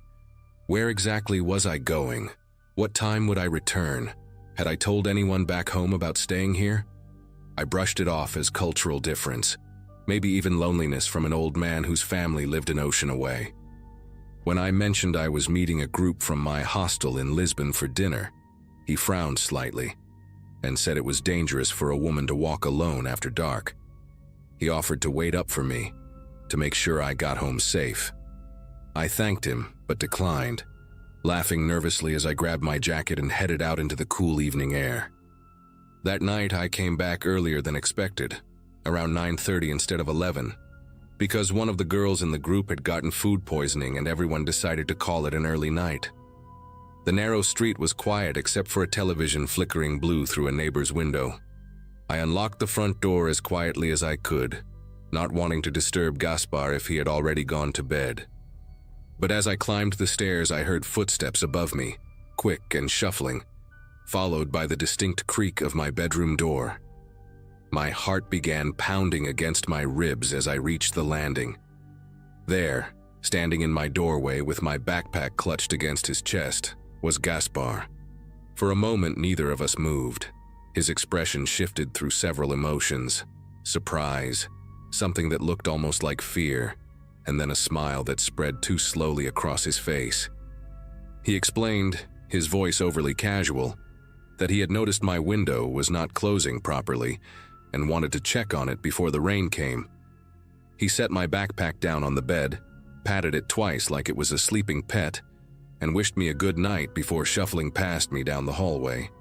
I stood there for what felt like minutes, my pulse thundering in my ears, trying to convince myself that I had misread the situation entirely. I barely slept that night. Every creak of the old house made me jolt awake, and I found myself staring at the gap beneath my door, watching for shadows. I had pushed the heavy wooden dresser in front of it before getting into bed, telling myself I was being paranoid, that Gaspar was just an odd but harmless old man. But when morning light finally crept through the curtains, I checked my backpack and found everything seemingly in place: my passport, my wallet, my emergency cash hidden in a zippered pocket inside my toiletry bag. Nothing was missing. I almost laughed at myself, at the dramatic American girl who watched too many true crime documentaries. I decided I would stay the remaining 2 nights as planned, but keep my distance from Gaspar, spend more time out of the house, maybe even find a cafe with Wi-Fi where I could work on editing the hundreds of photos cluttering my phone. I grabbed my phone from the nightstand to check my messages, and that was when I noticed it. The small tray on the side of the device was slightly ajar, and when I pulled it open, the slot was empty. My SIM card, my only connection to calling and texting without Wi-Fi, was sitting neatly on the wooden desk across the room, propped against the base of a ceramic lamp like someone had placed it there deliberately for me to find. My mind raced through explanations that made sense. Maybe I had taken it out myself and forgotten. Maybe it had fallen out somehow and Gaspar had found it on the floor and placed it there for me. But I knew neither of those things was true. I remembered using my phone to text my sister right before falling asleep. Remembered the little green bubble confirming the message had sent. Someone had removed that SIM card while I slept, while the dresser blocked the door, which meant they had either moved the furniture without waking me, or they had come through another way. I walked to the window and examined the latch. It was old, the kind that could be jimmied open with a butter knife, and the frame showed faint scratches that I had not noticed before. My stomach twisted into a knot so tight I thought I might be sick. I shoved the SIM card back into my phone with trembling fingers and immediately tried to book a taxi to the airport. I did not care about the remaining nights I had paid for. I did not care about the non-refundable reservation or the carefully planned itinerary. I just needed to leave this house, this street, this city that had transformed overnight from charming to suffocating. The first taxi I requested through the app accepted my ride, and I watched the little car icon on the screen begin moving toward my location. I started throwing clothes into my suitcase without folding them, shoving toiletries into side pockets, not caring about organization or wrinkles or any of the meticulous packing habits I normally obsessed over. Then, about 3 minutes before arrival, the driver canceled. No explanation, just a notification that my ride was no longer available. I requested another one. A different driver accepted, and again I watched the icon approach on the map, getting closer and closer until it was practically on top of my pin. Then he canceled too. I tried a third time with the same result. Acceptance, approach, cancellation. On the fourth attempt, I watched the car actually turn onto my street, pause for nearly a minute, and then make a sharp U-turn before the cancellation notification appeared. I stood at my window looking down at the narrow road, my suitcase zipped and waiting by the door, and I saw the white sedan disappear around the corner like it was fleeing from something. I switched to a different taxi app, one of the local Portuguese services I had downloaded as a backup. The first driver who accepted sent me a message almost immediately. "This address? You are sure?" I typed back, "Yes, please hurry." He canceled 30 seconds later without another word. I finally went downstairs, thinking maybe I could walk to a busier street and hail a cab the old-fashioned way. Gaspar was sitting at the kitchen table with a newspaper spread in front of him and a small cup of espresso steaming by his elbow. He looked up when I appeared with my suitcase and something flickered across his face. Not surprise exactly, but a kind of resigned disappointment, like a parent catching a teenager sneaking out past curfew. He asked if I was leaving early, and I told him there was a family emergency back home, that I needed to catch the next flight to Denver. He nodded slowly, folding his newspaper with deliberate care, and said that was very unfortunate because the neighborhood had been having some problems lately. Problems with what? I asked, my voice coming out sharper than I intended. He waved his hand vaguely and mentioned something about break-ins, about strangers asking questions, about how it was not safe for a young woman to be wandering around alone with luggage. He offered to call someone for me, a friend who had a car who could take me to the airport for a fair price. Every instinct in my body screamed at me to refuse, to walk out that door and take my chances on the street. But the memory of those 4 taxi drivers canceling, of that white sedan fleeing like my address was cursed, made me hesitate just long enough for Gaspar to pick up his phone and dial. He spoke in rapid Portuguese, too fast for me to catch more than a few words. Americana, aeroporto, agora. When he hung up, he smiled and told me his friend would arrive in about an hour, that I should relax and have some tea while I waited.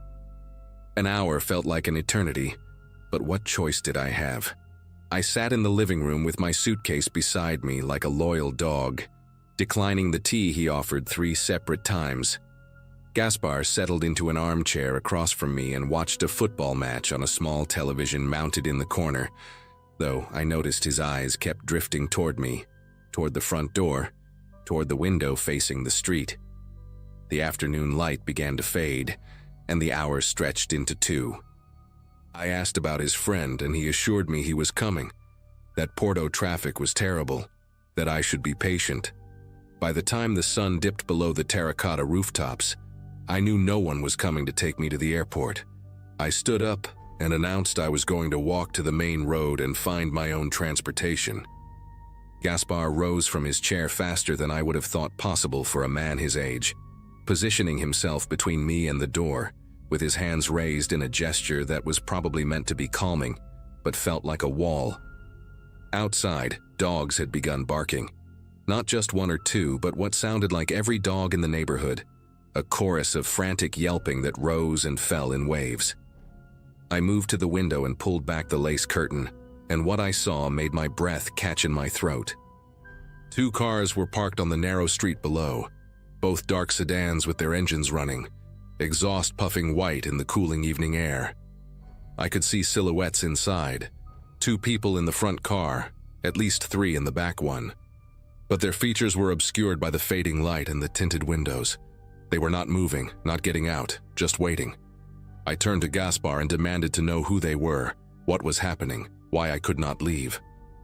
He looked at me with an expression I will never forget, a mixture of pity and fear that seemed genuine, that made him look suddenly very old and very tired. He shuffled toward the staircase and gestured for me to follow him back to my room. When I refused, he leaned in close enough that I could smell the coffee on his breath and the faint mustiness of his wool sweater. His voice dropped to barely above a whisper as he said the words that still echo in my nightmares. "You cannot leave tonight. People are asking about you." I grabbed his arm and demanded answers. Who was asking? What did they want? What had he done? Gaspar pulled away and sank into a chair like a man defeated by something far larger than himself. In halting English mixed with Portuguese I could barely follow, he explained that he owed money to certain people, the kind of people who did not take no for an answer, the kind who noticed when young foreign women with American passports stayed alone in houses they controlled. He swore he had not meant for any of this to happen, that he had only mentioned me in passing, that he thought they just wanted to look at my documents to see if I was worth anything. Worth anything? Those words hung in the air like poison. He said the men outside had been watching since yesterday, that they had connections at the taxi companies, that the whole neighborhood knew better than to interfere. I felt the walls closing in, felt the ancient house transform from a charming relic into a cage with blue tiles and lemon trees. But beneath the terror, something else ignited. A cold, sharp fury that burned through the panic and left me thinking with terrible clarity. I told Gaspar I needed to use the bathroom, and he nodded wearily, too broken to suspect anything. I locked myself in the small washroom off the kitchen, pulled out my phone, and connected to his Wi-Fi.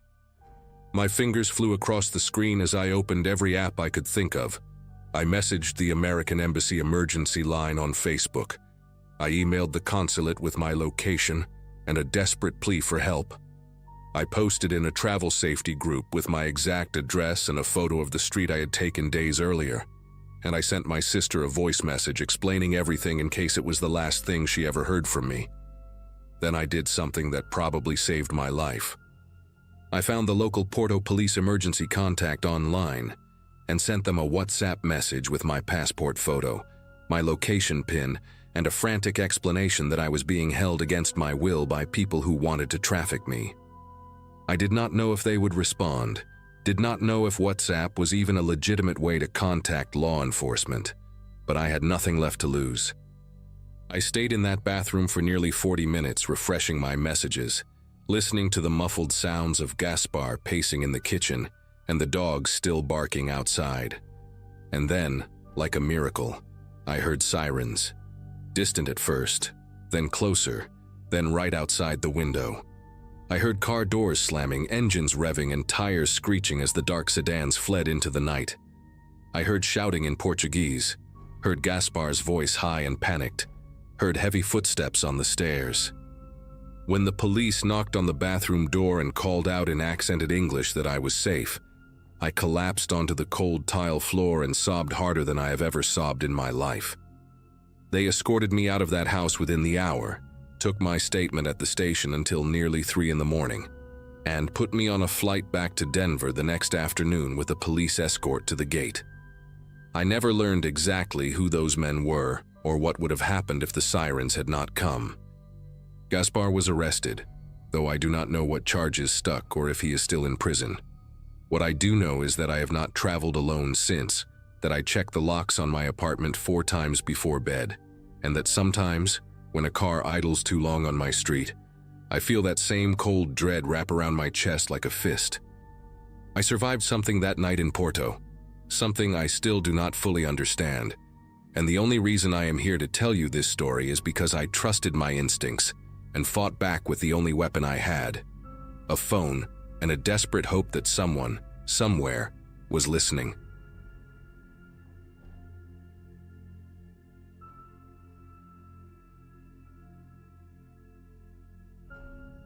My company sent me to Austin for a software training conference back in March of 2018. 4 days, all expenses paid, which sounded great until I saw the hotel options they approved. $60 a night in downtown Austin gets you a room that smells like cigarette smoke and desperation. So I did what most people my age do now and booked a rental apartment instead. Found a nice-looking place about 6 blocks from the convention center. Modern building, great reviews, hosted by a guy named Craig who had over 200 5-star ratings. The listing photos showed this sleek 1-bedroom unit with floor-to-ceiling windows, a kitchen island with bar stools and a sofa bed in the living area. $90 a night, way better than the motel options. I messaged Craig a few questions about check-in. He responded within minutes, super friendly. Seemed like a solid choice. My girlfriend even joked that she wished she could come along because the place looked nicer than our actual apartment back in Columbus. I got to Austin around 3 in the afternoon after a connecting flight through Dallas. Craig had set up one of those keypad locks, so I just punched in the code he texted me and let myself in. The apartment looked exactly like the photos, which is always a relief with these rentals. Clean, modern, that generic IKEA furniture vibe, but in a good way. Big windows overlooking a courtyard, decent natural light. I dropped my suitcase in the bedroom, checked out the bathroom, opened the fridge to see if there was anything inside. Standard stuff, a few condiment packets, bottled water, A welcome note on the counter with the Wi-Fi password and some restaurant recommendations. I remember thinking this was going to be a smooth trip. I had the rest of the afternoon free before the conference started the next morning, so I figured I would grab dinner somewhere nearby, maybe walk around a bit. That was the plan anyway. I wish I had just stayed in some crappy hotel instead. I came back from dinner around 8, full from some decent barbecue at a place a few blocks away. The sun was setting and the apartment had that warm orange glow from the windows. I kicked off my shoes, grabbed a beer from the welcome pack Craig had left in the fridge, and settled onto the sofa bed to watch something on my laptop. That is when I first noticed the motion sensors.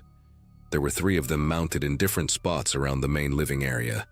Small, white rectangular boxes about the size of a deck of cards. One near the front door, one in the hallway leading to the bedroom, and one mounted on the wall right next to the kitchen island, maybe 7 feet up. I figured they were part of the security system, the kind that triggers an alarm if someone breaks in. The listing had mentioned the building had good security features, so I did not think much of it. But I remember glancing at the one near the kitchen and noticing its little LED light was blinking green every few seconds. The other 2 had solid red lights, no blinking. I thought maybe it was a different model or something. Did not give it more than a passing thought. Around 11, I was getting ready for bed when the power in the apartment flickered. Just for a second, lights went out and came back on. Probably nothing unusual for an older building, except this place was supposed to be recently renovated. I was standing in the kitchen getting a glass of water when I noticed the motion sensor near the island again. The power had just flickered off, but that green light was still blinking. Same rhythm, same interval. That struck me as weird because if the power cut out, even for a second, should not the sensor reset or go dark? I stood there watching it for maybe 30 seconds, and it just kept doing its thing. Blink, pause, blink, pause. I walked over to the one by the front door and its red light had gone solid again after the flicker, like it had rebooted. Same with the hallway one. But the kitchen sensor kept blinking like nothing had happened. I am not a paranoid person by nature, but something about that inconsistency got stuck in my head. I told myself it was probably just a battery backup or a different brand. I went to bed, but I kept thinking about that blinking light in the dark. The next morning I woke up early, around 6, even though my first session at the conference was not until 9. I made coffee using the little machine on the counter and found myself staring at that sensor again. In the daylight, I could see it more clearly. It looked newer than the other 2. The plastic was shinier, less dusty. The other sensors had that slightly yellowed look that white electronics get after a couple years. This one looked like it had been installed recently. I pulled one of the bar stools over and climbed up to get a closer look. The sensor by the front door had a small logo on it, some security company brand I did not recognize, and a serial number sticker. The hallway one had the same, but the kitchen one was different. No logo, no serial number, just a plain white casing with a tiny dark circle in the center that I had not noticed before. I remember my heart started beating a little faster when I saw that circle. It was maybe the size of a pencil eraser, slightly recessed into the plastic. I told myself it was probably just a light sensor or an infrared detector. Motion sensors have those, right? But why would this one look so different from the others? I got down from the stool and grabbed my phone. I typed the brand name from the other sensors into a search and found the security company website. They made basic home security equipment, motion detectors, door alarms, that kind of stuff. I looked at their product catalog and found models that matched the sensors by the door and hallway perfectly. Then I searched for one that matched the kitchen unit. Nothing. Not a single product on their site looked like that plain white box with the little dark circle. I went back to the listing page for the apartment and read through the description again. Craig had written that the unit featured a smart security system with motion detection. I scrolled through the photos and found one shot of the living room from an angle that showed the kitchen area. I zoomed in as much as my phone would let me. The photo was from maybe a year ago based on the listing date. In that picture, there was no sensor mounted near the kitchen island, just bare wall. My mouth went dry. That sensor had been added sometime in the last year, and it was not the same brand as the rest of the system. I skipped breakfast. I was supposed to be at the convention center in 2 hours, but I could not stop thinking about that device on the wall.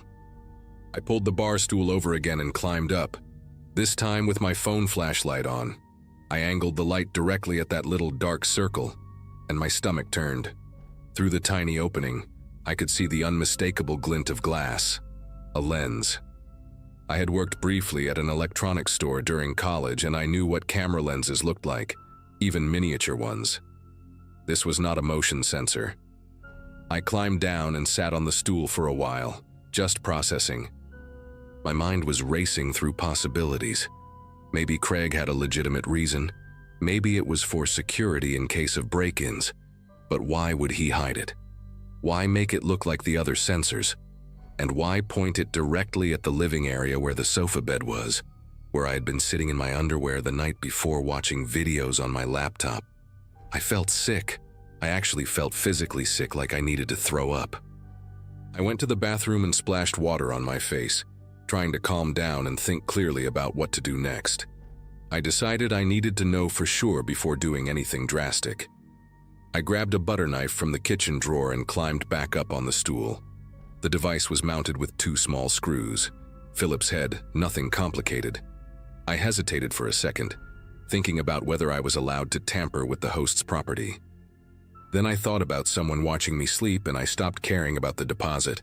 The screws came out easily, too easily, like they had been removed before. The device popped off the wall and I held it in my hands. It was light, maybe a few ounces. I turned it over and found a small label on the back with a model number and a brand name I recognized immediately: Nanny Cam Pro. I had seen these advertised online, marketed to parents who want to keep an eye on babysitters, or to people who suspect their spouse is cheating. Wireless, battery-powered, connects to an app on your phone so you can watch the feed remotely. The battery explained why it kept blinking during the power outage. This thing was not connected to the apartment security system at all. It was streaming video to someone's phone, and that someone had positioned it to capture everything happening on the sofa bed and kitchen area. I took photos of everything: the device, the label, the spot on the wall where it had been mounted, the 2 screws. I even took a video of myself turning the camera over and showing the Nanny Cam Pro branding. My hands were not steady, but I got the footage I needed. Then I sat down and messaged Craig through the rental app. I kept it simple. Said I found a camera hidden in the living room and asked him to explain. He responded within 5 minutes, which told me he had probably seen me remove it from the wall through the live feed. His message was calm, almost rehearsed. He said I must be confused, that it was just a heat sensor for the smart thermostat system. Nothing to worry about. He even added a smiley face emoji at the end. A smiley face. I typed back that I had removed it and found the Nanny Cam label on the back. There was a long pause, maybe 10 minutes, where he did not respond. I just sat there staring at my phone, waiting. When he finally replied, his tone had shifted. He said the previous tenant must have installed it and he had no idea it was there. He apologized for the confusion and offered me a partial refund for the inconvenience. I almost laughed at that response. The previous tenant installed a wireless camera that was still actively streaming to someone's device, and Craig had no idea. The thing was blinking green, clearly powered on and functioning, and his first response was that it was a heat sensor, not that he did not know about it. He changed his story the moment I proved I knew what it actually was. I told him I was not interested in a partial refund and that I was going to report this to the police. He started calling me immediately, back-to-back 5 calls in a row. I did not answer. He sent more messages saying we could work this out, that there was no need to involve anyone else, that he would refund the entire stay and give me a credit for a future booking. The desperation in his messages made my skin prickle. This was not the reaction of someone who had just learned about a camera in his property. This was someone trying to make a problem disappear. I blocked his number on my phone and called the Austin Police Department non-emergency line. The woman who answered sounded tired, but she perked up when I explained what I had found. She told me to stay where I was and that an officer would come to take a report. 2 officers showed up about 40 minutes later, a man and a woman, both pretty young. I showed them the camera, the photos, the messages from Craig. The female officer, whose name tag said Fuentes, examined the device and nodded slowly like she had seen this before. She told me that hidden cameras in short-term rentals had become a growing problem, that they got a few reports like this every month. She asked if I had changed clothes in the living room area or done anything private. I thought about the night before, how I had stripped down to my boxers because the apartment was warm, how I had video called my girlfriend before bed while sitting on the sofa. My face must have gone pale because Officer Fuentes put her hand on my shoulder and told me they would take this seriously. They confiscated the camera as evidence and took my statement. The male officer made some calls and found out that Craig owned 3 other rental units in the Austin area. 3 other apartments where he could have done the same thing. They told me I should find somewhere else to stay for the rest of my trip and that a detective would follow up with me in the coming days. I packed my bag in about 4 minutes and got out of there. I ended up at a chain hotel near the airport, $70 a night, ugly carpet and all. I did not care. I checked every corner of that room twice before I even sat down on the bed. The detective called me 2 weeks later, after I was already back home in Columbus. She told me they had executed a search warrant on Craig's residence and found external hard drives containing footage from multiple properties going back almost 2 years. Hundreds of hours of video, guests sleeping, getting dressed, being intimate with partners. She could not tell me if I was on any of those recordings, said it was part of an ongoing investigation.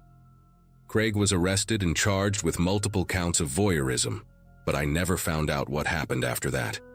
I searched for news articles, court records, anything, but his name never showed up in any public reports. Maybe he took a plea deal, maybe the case is still pending. I genuinely do not know. What I do know is that I think about that little green blinking light more often than I want to admit. Every hotel room, every rental, every friend's guest room, I find myself scanning the walls and ceilings before I can relax. My girlfriend and I went to a cabin in Michigan last fall, and I spent the first hour unscrewing smoke detectors and checking behind mirrors. She says I have become paranoid. Maybe she is right. But someone watched me in my underwear, watched me sleep, watched me have a private video call with the person I love. And there might be a recording of it on some hard drive in an evidence locker somewhere in Texas. That is not paranoia. That is just knowing what people are capable of when they think no one is paying attention.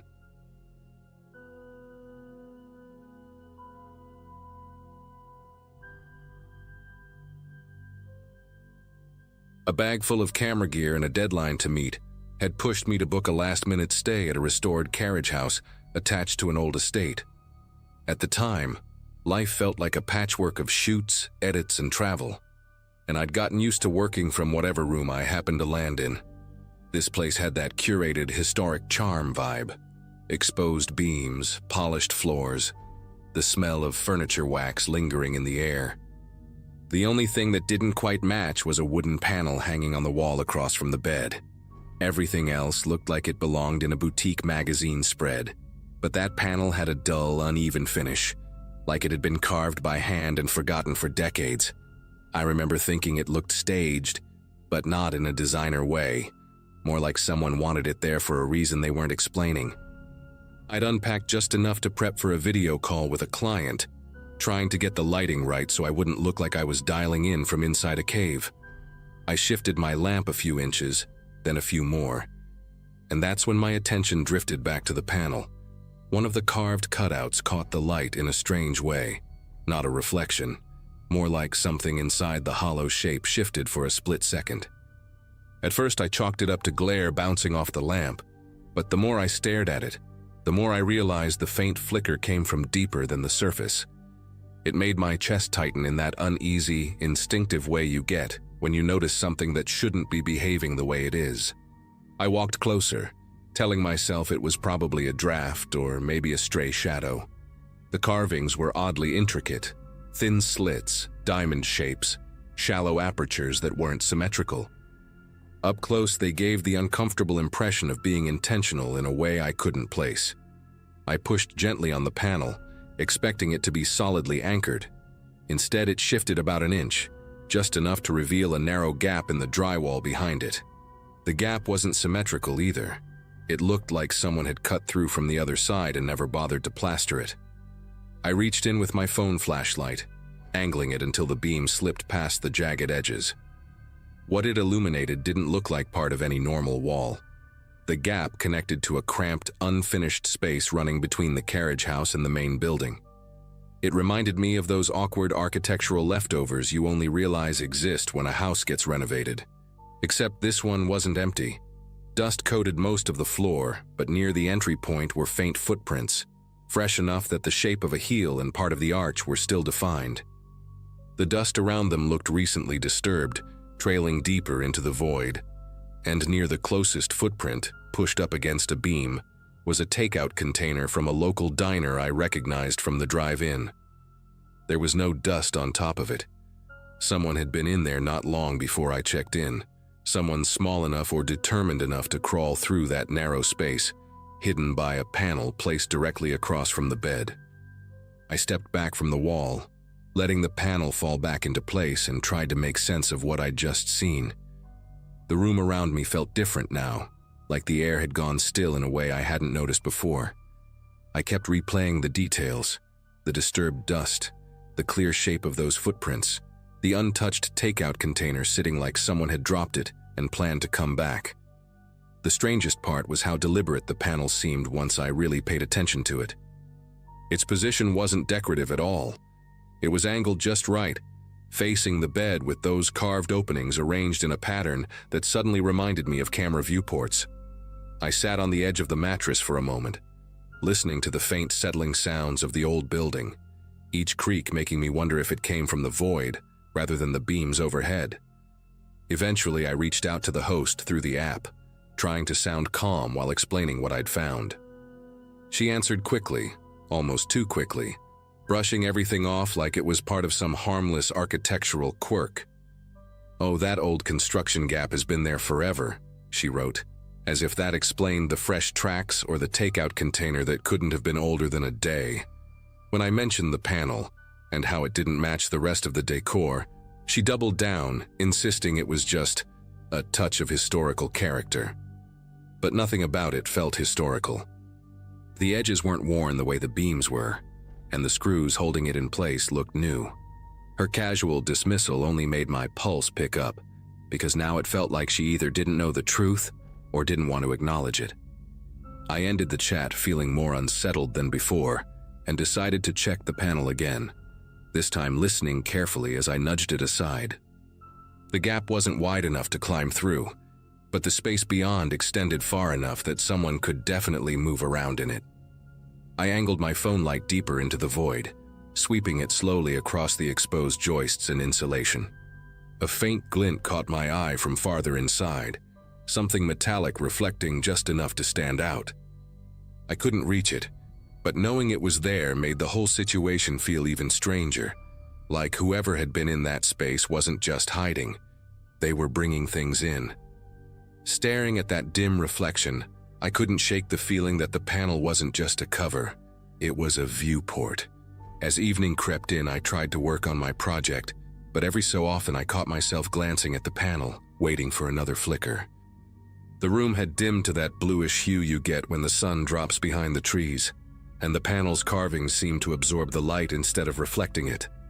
At one point, a soft tapping sound drifted through the wall, quick, subtle, almost playful. It wasn't like the building settling. It had a rhythm to it, like someone making sure I was still aware of the panel. I set my laptop aside and stood completely still, straining to hear anything else. The tapping didn't continue, but something inside that void shifted, just a small movement, a faint rustle. Enough to confirm I wasn't imagining things.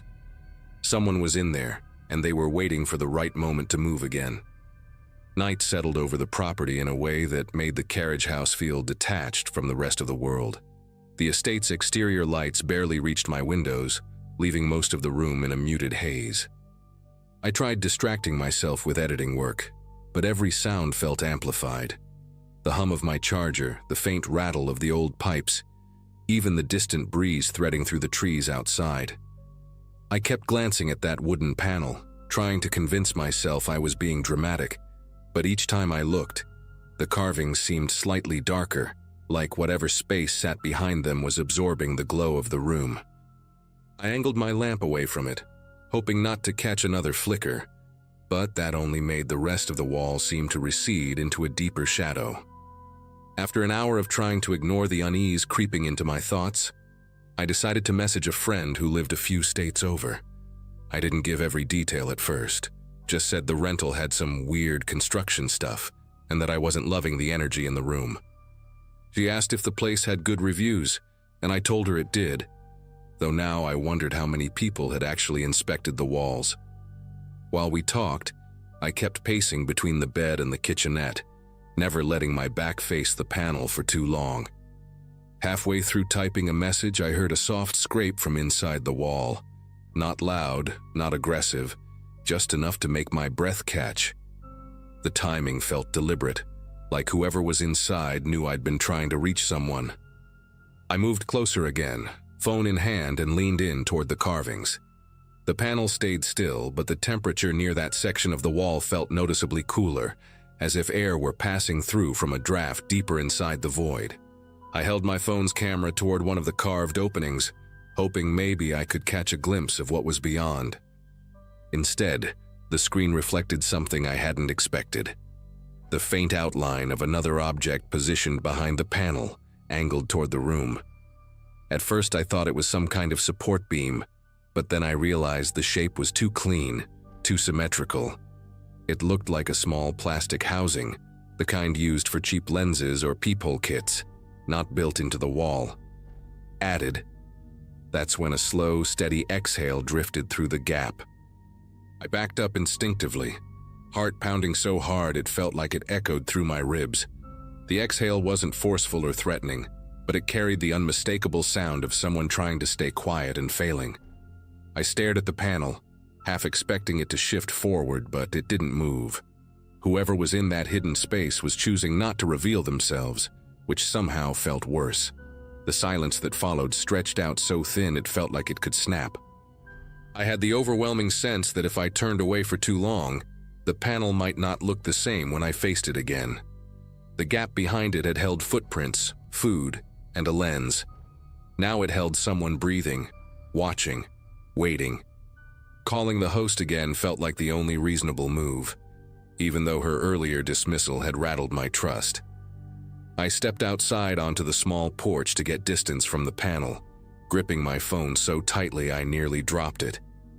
When she picked up, her tone was strained, like she'd been expecting the call but wishing she hadn't. I explained what I had heard, every scrape, every shift, every breath, and I could tell she wanted to wave it away again, but something in my voice must have cut through her routine reassurances. After a long pause, she admitted the property had old access routes that previous owners used for maintenance. When I mentioned the fresh footprints, she stopped talking altogether. Eventually, she said she was on her way over, but her hesitation made it sound like she wasn't coming to solve a problem, just to contain it. The wait for her arrival felt endless. I stayed outside with the porch light buzzing overhead, glancing back through the window every few seconds to keep the panel in sight. The room looked perfectly still from the outside, but that made me even more nervous. It felt staged, like someone inside the wall had also gone quiet now that I was out of reach. I kept imagining the hidden space running between the buildings, twisting and narrowing, unknown corners hidden by decades of construction. Someone could crawl through all that without ever stepping foot inside the room itself. When headlights finally cut across the gravel driveway, I felt a rush of relief, brief but strong enough to push me forward. The host stepped out of her car with a flashlight in hand, avoiding eye contact as she walked toward me. She didn't ask how I was or apologize for the situation. She just told me to wait outside while she checked the interior. I couldn't let that happen. If someone was in the wall, I wasn't letting her walk into that room alone. We went in together, her flashlight scanning the floor, the corners, finally landing on the panel. Up close, even she seemed surprised by how out of place it looked. Without saying much, she tugged the panel free. Behind it, the gap yawned open, the void stretching into darkness. Her beam caught the footprints, the takeout container, and then, farther in, the glinting object I'd seen earlier. It wasn't a peephole lens. It was a small handheld camera, pointed directly toward the room. She backed away fast, breathing unevenly, and whispered that she needed to call her husband. I didn't wait to hear why. I grabbed my bag, every piece of equipment shoved in without care, and stepped outside while she stayed frozen near the wall. By the time I reached my car, she was on the phone speaking in a low, frantic tone. I drove off without looking back, not wanting to see whether something else shifted inside that void as I left. Later that night, she messaged me saying the issue had been handled and that authorities had been notified. No explanation, no detail, just a vague reassurance that didn't put anything to rest. I still don't know how long someone had been using that hidden corridor, or how many guests they watched before me. All I know is the panel wasn't there for decoration, and whoever had been behind it wasn't done until we found the camera.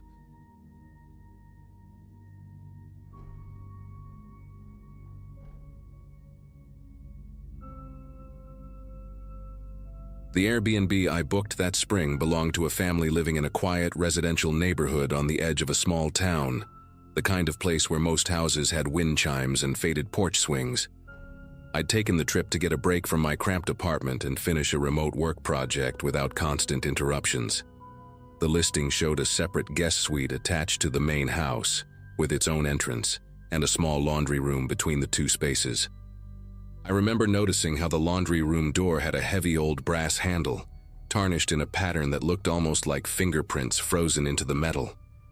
The host, a woman named Laura, greeted me at check-in with a quick tour and a rehearsed explanation about privacy. Everything seemed straightforward, even comforting in that mild suburban way. The first couple of days passed quietly. I spent most of my time typing at the little desk next to the window, listening to distant lawnmowers and the soft hum of the fridge. It wasn't until my third morning that I noticed something in the laundry room that didn't match how I'd left it. A large bottle of detergent with a cracked blue cap had shifted a few inches to the left on the shelf. It stood out because I remembered the uneven way it leaned when I'd placed it back after washing a pair of jeans. Now it sat neatly upright, like someone had corrected its posture. At the time, I chalked it up to my memory playing games, even though I kept replaying the image of how it had looked the night before. Later that evening, I went to toss a towel into the dryer and felt a faint lingering warmth inside the drum. There were damp clothes in there, heavy flannel shirts and socks I didn't recognize, tinted with a detergent scent sharper than the one I'd brought with me. The oddest part was the pattern on one of the shirts, a faded print of a local high school mascot I'd never heard of. I stood there for a while, waiting for a clear explanation to form in my mind, but none did. The laundry room door leading to my suite was locked from my side, and the listing had stressed that the host wouldn't need to enter the space during my stay. That night, something pulled me out of sleep. Not a sudden noise, but a strange sense that the air in the room felt disturbed, like it had recently shifted. I stayed still, listening. Within a few seconds, faint footsteps reached me through the wall near the laundry room. They had a soft, dragging rhythm, almost as if the person was trying to minimize the sound of each step. Then came whispers. Two voices, one low and steady, the other barely audible, murmuring in the cramped space behind the locked door. I sat up in bed, staring at the dark outline of the laundry room entrance, wondering how many nights this had been happening without me noticing. Morning light made everything feel less alarming, though not by much. While I reheated leftover coffee in the microwave, Laura stopped by under the pretext of checking the outdoor gutter above the suite. She mentioned almost carelessly that a relative occasionally uses the back room, tapping the laundry door with her knuckles as if it were no big deal. The listing had been very clear about privacy, so her comment hit me strangely. I asked what she meant, and she just waved a hand, saying something about family routines and how the space works for everyone. Her answer didn't match the layout or the locks, and the casual tone only highlighted how rehearsed it sounded. I couldn't shake the sense that she expected me to accept the explanation without thinking too hard about it. The rest of the day, I kept finding myself glancing at the laundry door. It had a worn baseboard, and the paint around the knob was chipped in a distinct half-moon shape, as if someone with a ring had turned it repeatedly over the years. At one point, while I was sitting at the desk, I heard a short metallic click from inside, too sharp to be the house settling. I got up, pressed my ear to the door, and felt the faintest vibration against the wood, like movement was happening on the other side, and someone paused when they sensed I was close. The thought settled in my mind slowly. Whoever used that room wasn't doing laundry. They were passing through. By early evening, my nerves were stretched thin from the constant awareness of that door. I tried going for a walk to clear my head. The neighborhood felt a little strange now, too quiet, too still. When I returned, I noticed something I hadn't before. A set of scuff marks on the floor tiles near the laundry door, forming a narrow arc that suggested a heavy object being pivoted or a foot twisting for balance. They weren't mine. My shoes left a different pattern entirely. That detail stuck with me more than I expected. It meant whoever came in wasn't trying to hide all evidence, only enough to avoid immediate suspicion. When I went to bed that night, I positioned a suitcase and a metal folding chair against the laundry room door, not as a real barricade, but as a way to alert me if anyone tried to come through. I kept a lamp on, telling myself it was just for comfort, though I knew I didn't fully believe that. Sometime after midnight, I caught a faint sound again, barely their movement, too steady to be pipes or settling wood. The chair trembled slightly, just enough to tap against the wall, and everything inside me paused at once. I didn't call out. I didn't move. I just stared at the shadow beneath the door, watching it shift in a slow, gliding motion, as if someone were studying the outline of my barricade from the other side. The moment that shadow drifted away, I realized there was no chance I'd sleep again. I sat upright in bed for what felt like an hour, listening to the deep quiet settle back into the walls. When I finally worked up the courage to approach the laundry door, the air near it felt unusually cool, like the room on the other side had been opened to a draft. I pushed the suitcase aside and gently pressed the door's edge. The lock held, just as I'd left it. That should have reassured me, but all it did was confirm that someone had found a way to move through the space without disturbing anything I controlled. I backed away slowly, making sure every light in the suite was on before I returned to the bed. At sunrise, I packed my bag in silence. The decision felt instinctive, not panicked, just necessary. Before leaving, I opened the laundry room door cautiously, half expecting someone to be waiting behind it. Instead, I found a detail I hadn't noticed before, a narrow seam in the drywall behind the dryer, running vertically like a hidden panel. The edges were smudged with faint streaks of gray, almost like fingerprints dragging along plaster. I didn't touch it. Just seeing it was enough to understand how easily someone could slip in and out without using the locked door at all. The entire setup suddenly made sense in a way that made the room feel smaller. When I stepped outside, Laura was on the porch watering a planter filled with wilted basil. She didn't look surprised to see me leaving early. She just asked if everything had been comfortable enough, phrasing it in a way that made the question sound like a test rather than genuine concern. I told her I had a schedule change and needed to hit the road. She nodded slowly, as though she already knew I wouldn't be staying.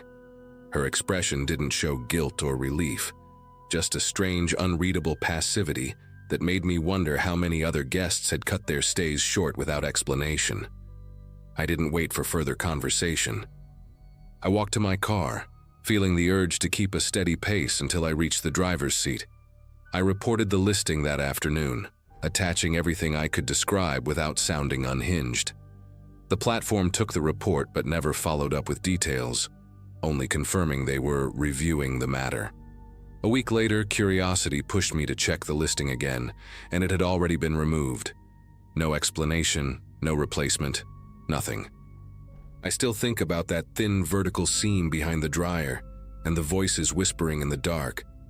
Whatever was happening in that house felt practiced, routine even, like I'd just stumbled into someone else's nightly pattern. And even though I left without confrontation, the knowledge that people had been walking through the suite while I slept has stayed with me in a way that's hard to fully shake.